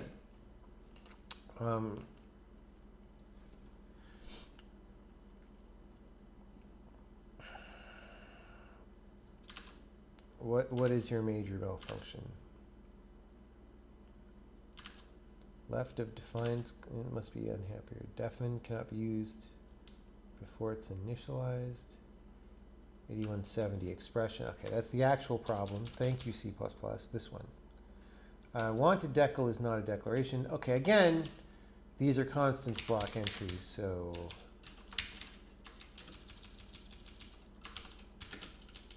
same thing. They're guaranteed to be declarations.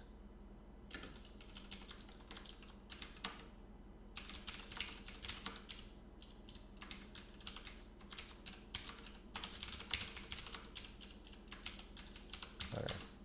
Whoops.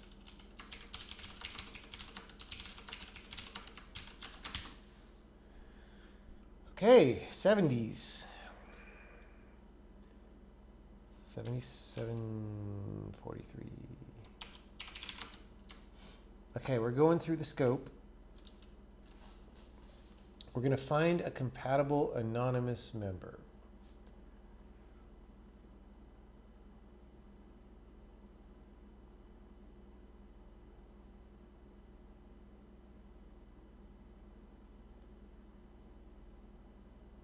Well, let's say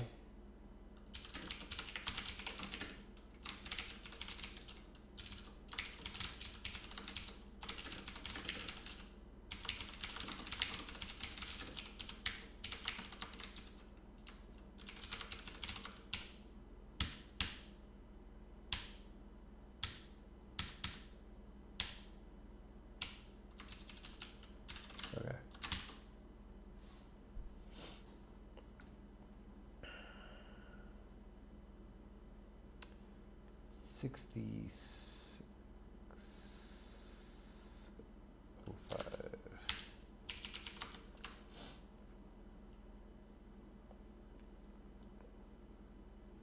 It's an enum.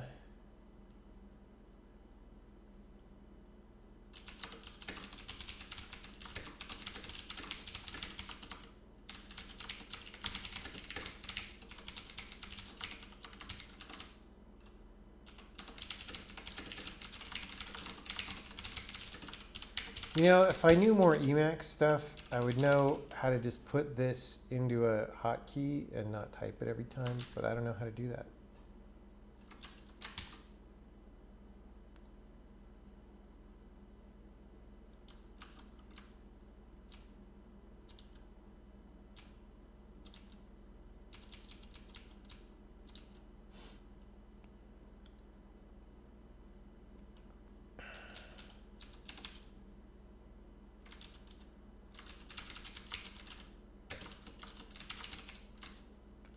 Just typed half the thing searching for it. Okay.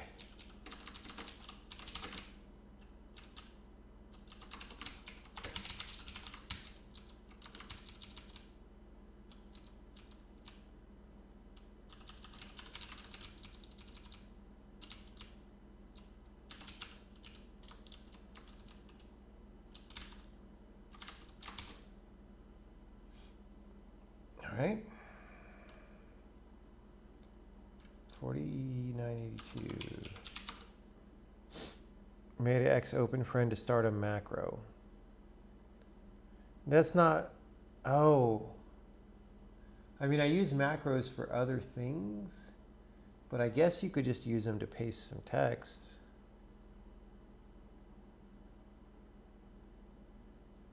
Or Control X, whatever, yeah. I didn't think of using macro for that. I almost never use, I use macros like twice a year. They're good when I need them, though. 4982. Scope entry, okay.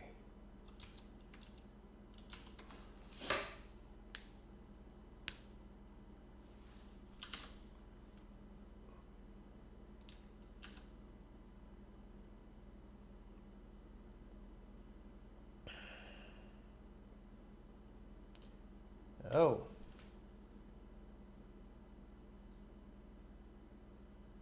Why did I do this with array for each? That's weird.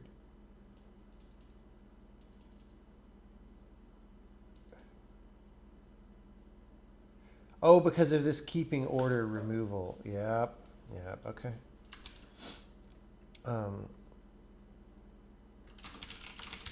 We're just going to make that a scope entry.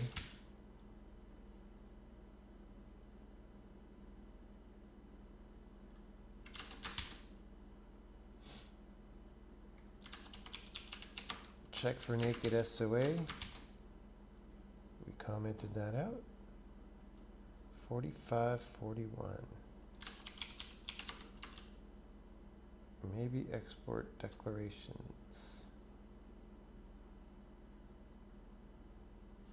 Import module struct scope.members.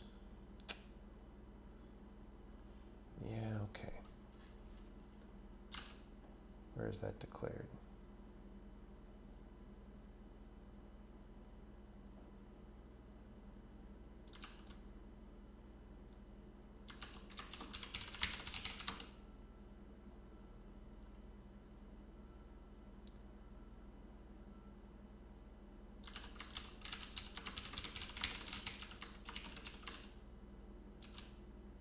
Yeah, so this is scope entry, and we're going to name it entries.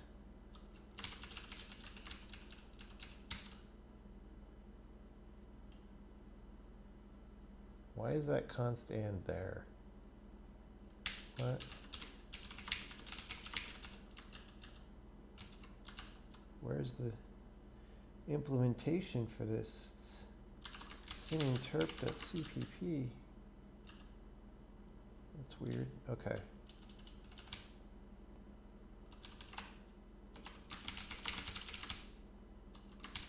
Entries. Okay, so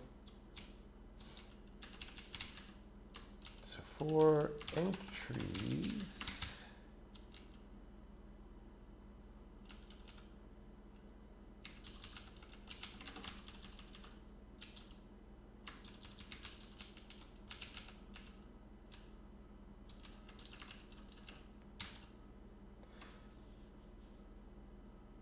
you know, I mean, I'm not sure why I put this here.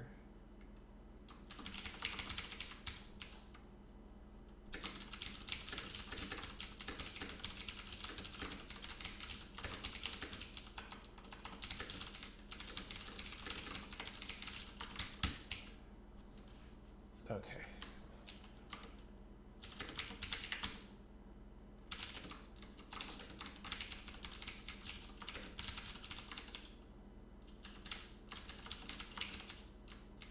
There we go.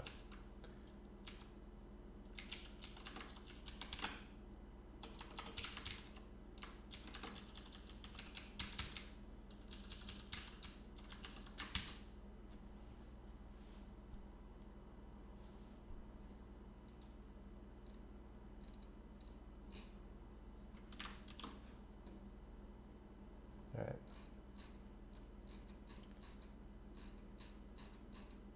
Look at all these things. It's just what happens when you make a change to a sizable program. All right. Oops.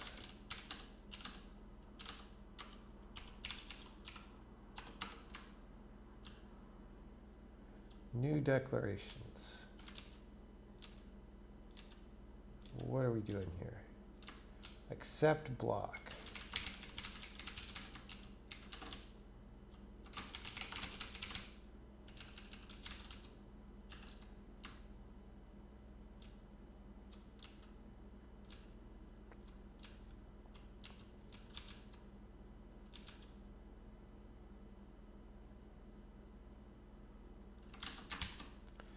This is that whole static if situation. Splice members into scope from static if.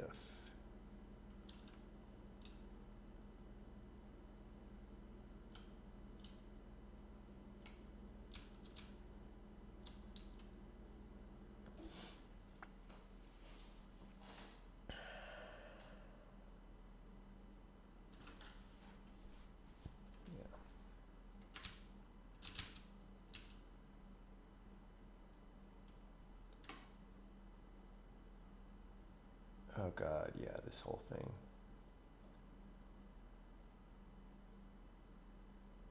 Ugh. Ugh.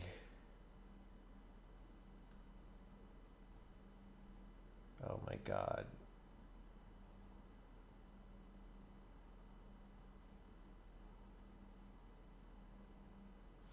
Yeah. Nightmare. Okay. Not working on that right now though. 7321. This actually really should be scope entries.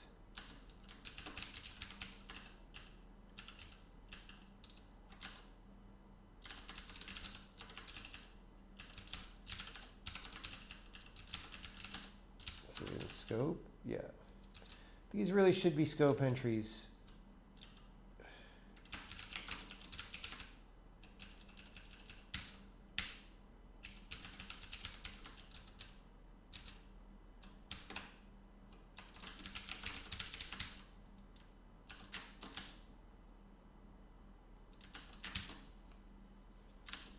Oh, this here is not right.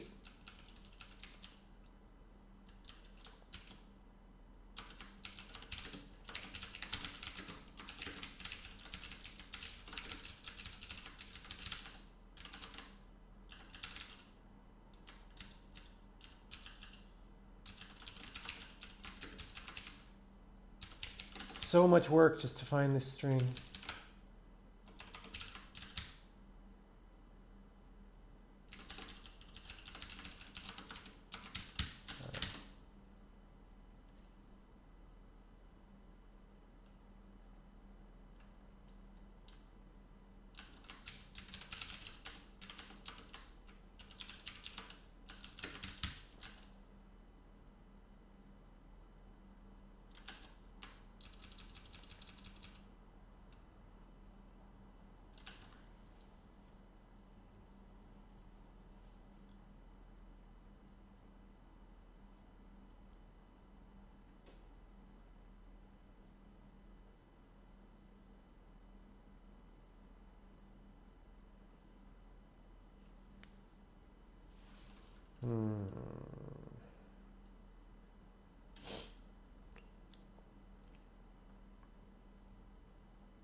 Cannot convert argument 1.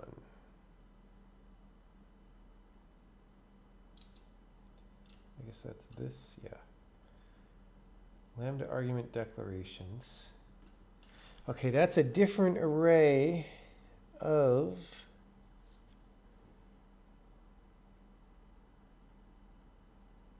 okay, the question is, what can legally be in lambda argument declarations? Is it really only declarations? I think so. I think we keep that as declaration. So we just say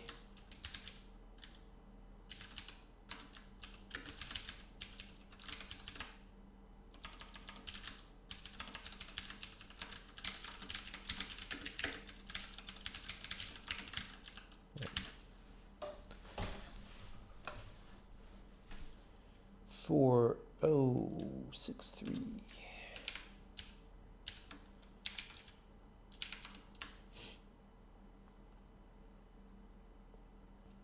I'm not going to worry about that. So here, check if for completeness. All right. So we need to make sure that every declaration in the enum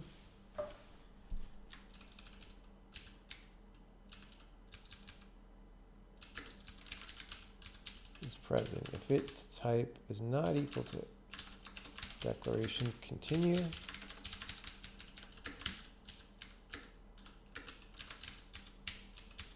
Whoops, I already pasted that.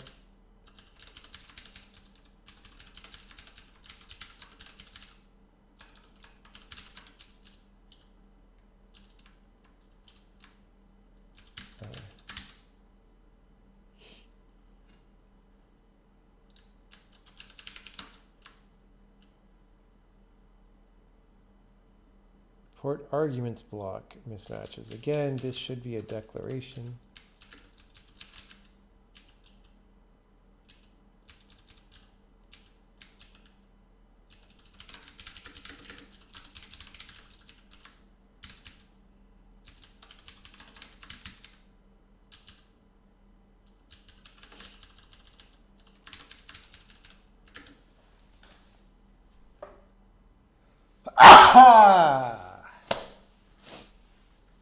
Okay, down here, DB needs to be a declaration.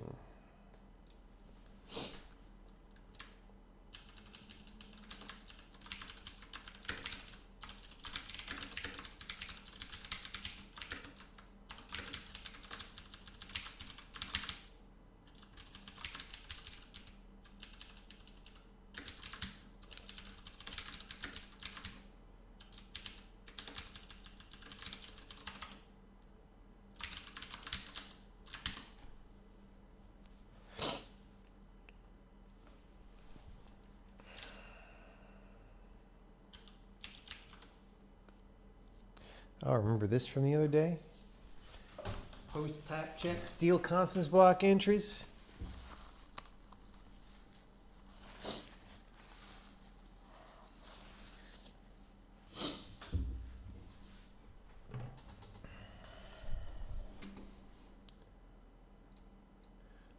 Difference between ask scope entry and ask declaration. I explained that at the beginning of the stream quite thoroughly, so you could probably go back and watch it now. I think Twitch cues the VOD, and not at the very beginning of the stream, but like starting about 7 minutes in, because we were just chilling at the beginning, and then I went into a formal explanation of what we're doing tonight.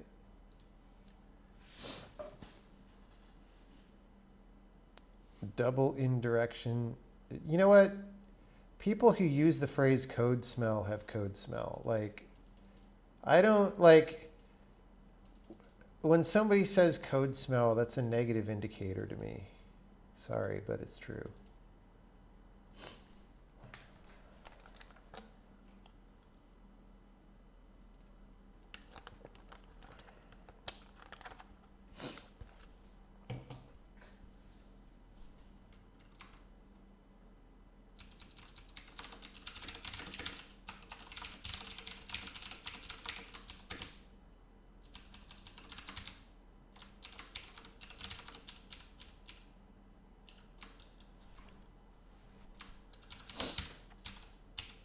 Okay, what were we doing besides smelling the code smell?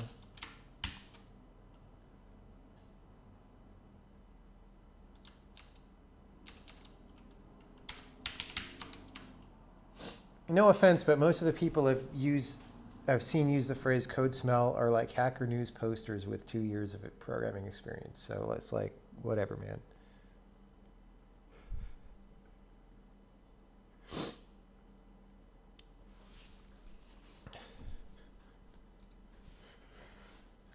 All right. I don't know anything about the dude who said that, but, you know, yeah. Was he talking about this? Like, seriously? That's what you're saying is code smell? Why don't you post your code so we could see it? Yeah, anyone who says double indirection is code smell, like, hasn't written real code that uses pointers. Like, Jesus. Okay.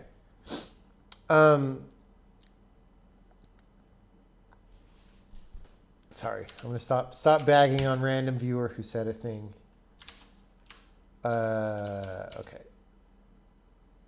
so returns block. Okay, so again, this is another one of these cases.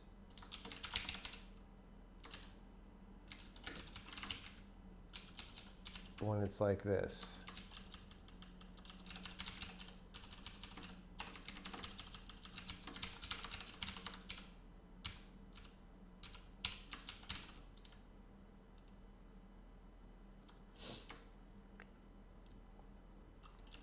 Actually, we're going to go, it's going to be decal all the way down here, even though most of the time it doesn't matter.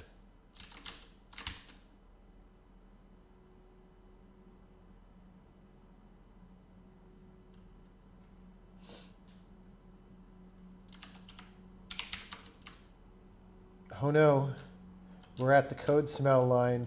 Oh my God.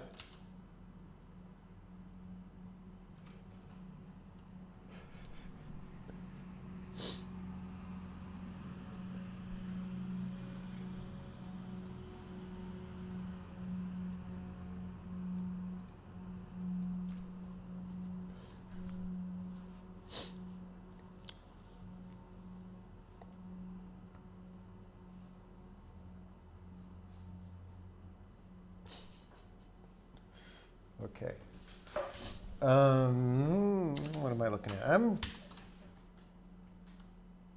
starting to feel like I could go to bed eventually. I don't know how much of this I will have worked through by that point. I want to at least finish this file. And then maybe hit some other files. Parser doesn't have a lot.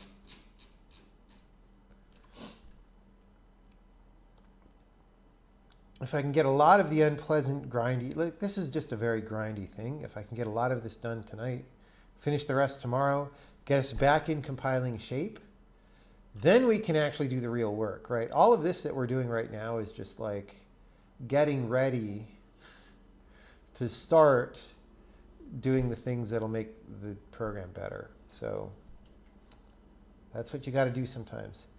This is why you want to program in a strongly typed language. I've made this point many times before. It's like I changed a type to something else. This is now the compiler's to-do list of everything that I need to do to make the program handle the fact that I changed that type. It's a really long to-do list. If I had to like just think of doing all these things, that would be hard. So it's very helpful. Like when you use a strongly typed language like this, strongly statically typed at compile time, you know, it's like you're using an augmented programmer helper system.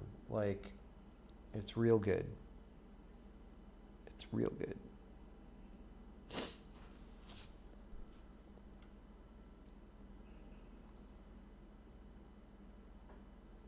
Okay.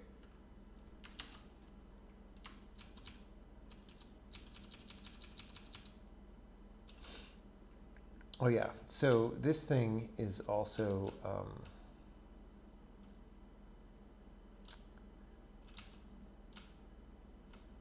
oh, we've got another one of these situations.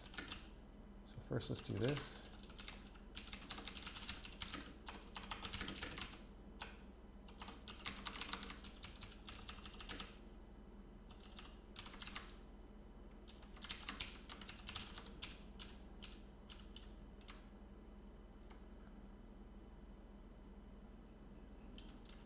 I hope that was one of mine. We'll find out. Okay, so we're looking in the arguments block. Again, it's got to be a declaration if it's in the arguments block. Maybe later we'll reflect that in the types, but I don't think so because like it's still a block in other ways. Uh-oh.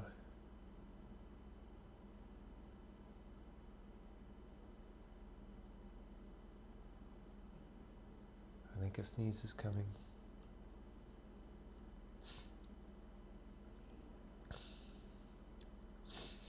Maybe not.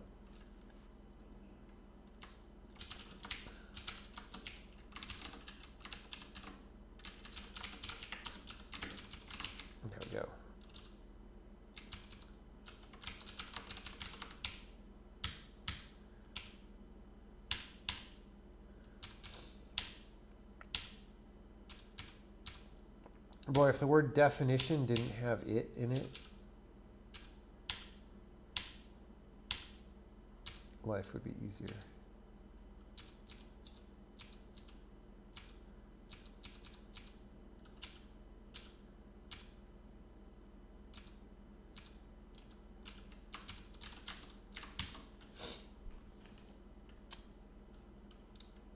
Ooh, we have very little left in this file.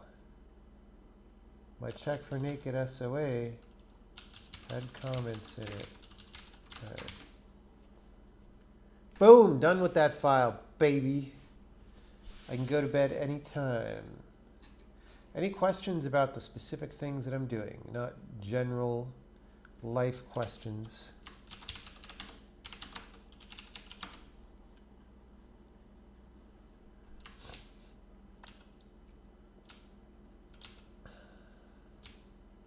So we're importing.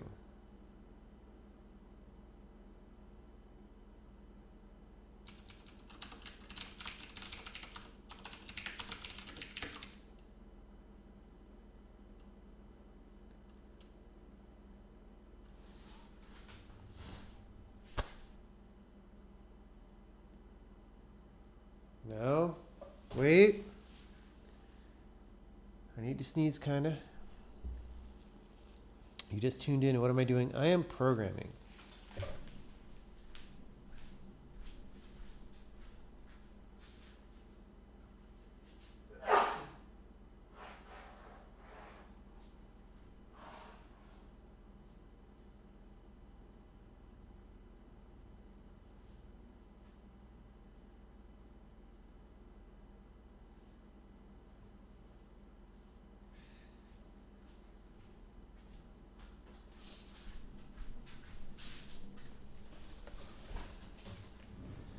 Okay.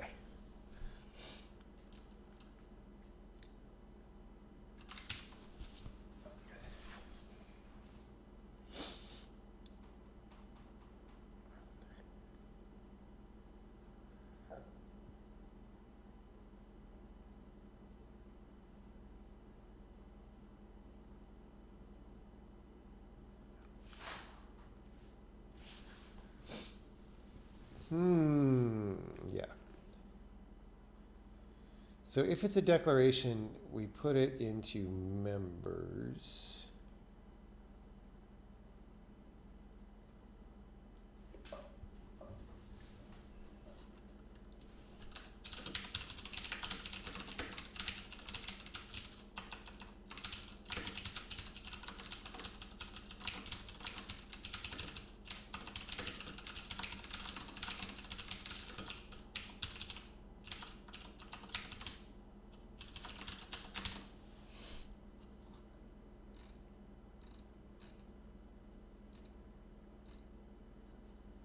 I'm just going for this file because it doesn't have that many errors.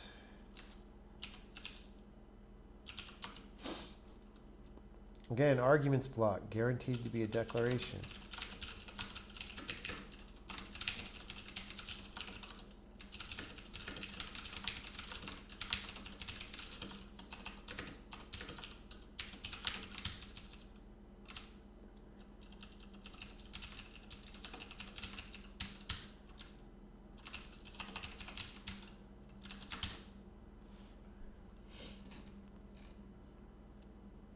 Did we get it? No.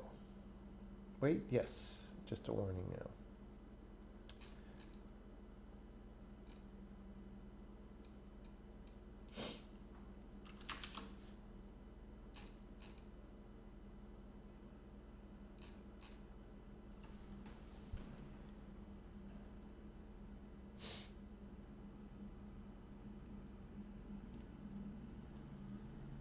You have to think about abstract syntax tree. What is the major function of it? Well,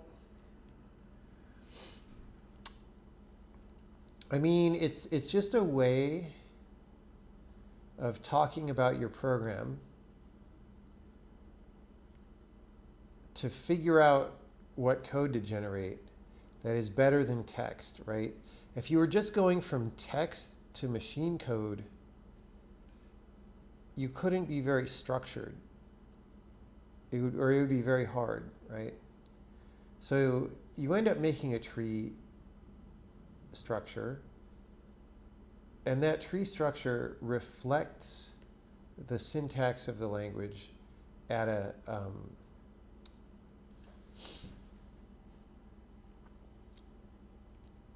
more abstract level, right? That's why the word abstract is in the name.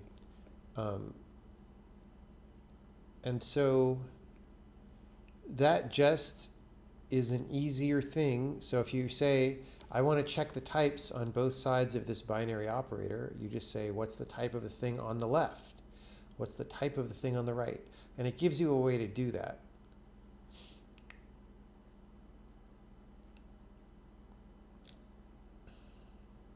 That's all. Text to machine code is something close to assembly, yeah.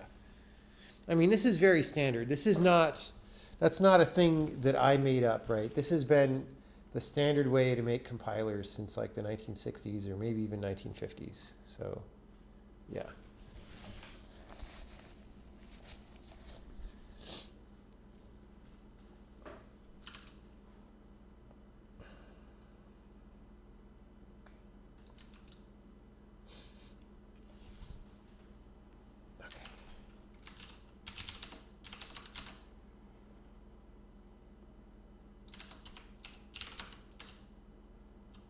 Okay, same thing. Okay, this is a struct get ABI class for 8-byte. I don't know what this routine is supposed to do at all.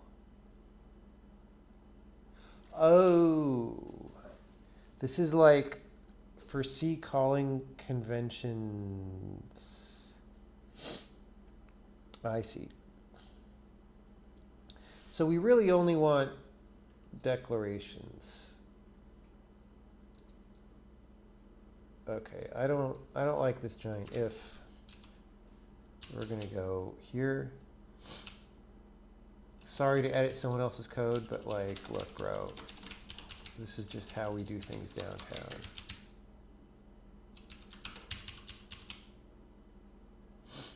Okay. So.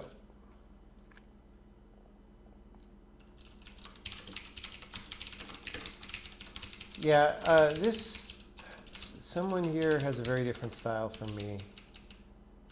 Just this mega nesting is not how I do it.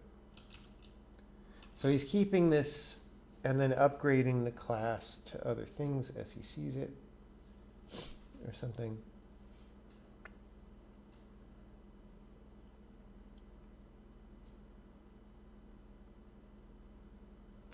I don't want to really figure this out, but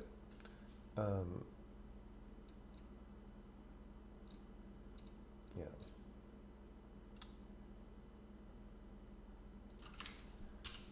So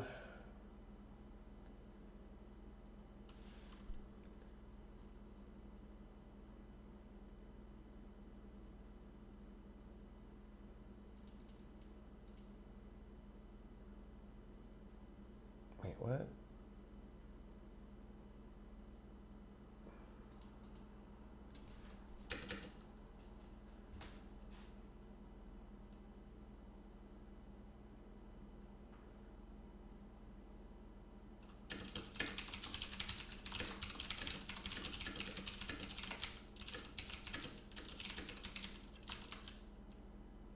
Okay.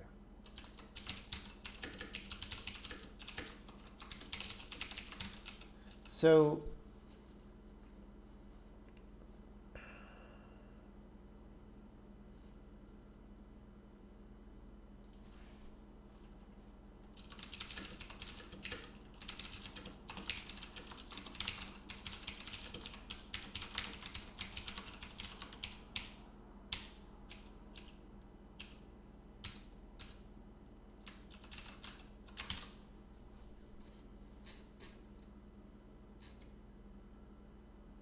all right, done with that file.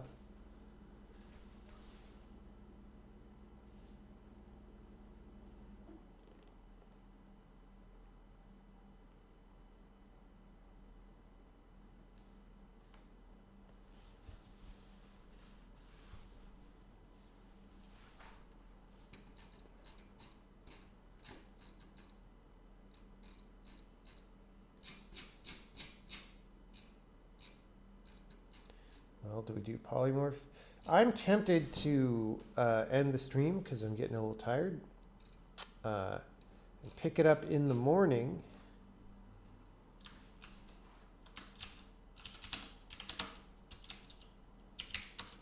Thanks everybody for coming by.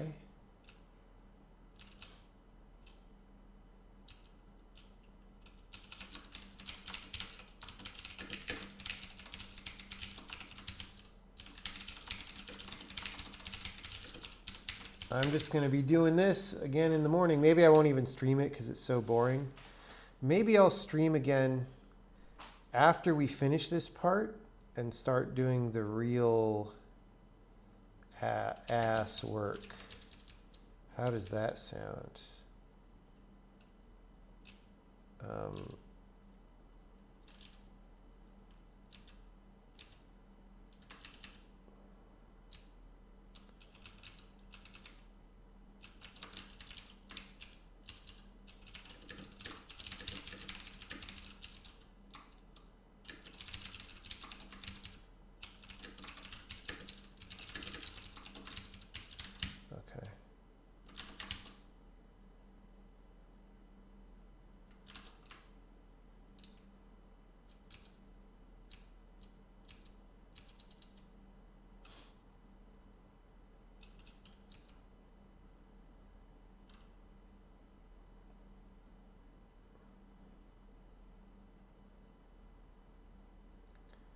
So this is, why are we making a parameter string? Oh, just to put in the load directive. Oh yeah, okay.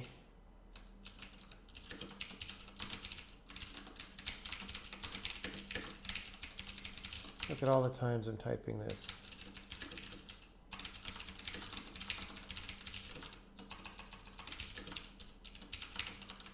It's like a typing game.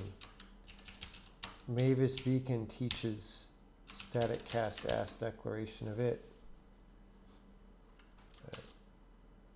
All right, we made a little progress in this file.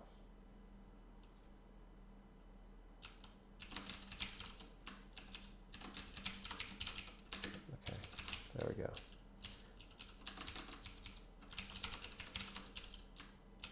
Boom.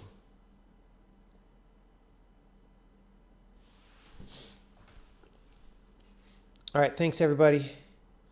I'm gonna go to bed. We're not gonna raid right now, but maybe next time. See ya all later.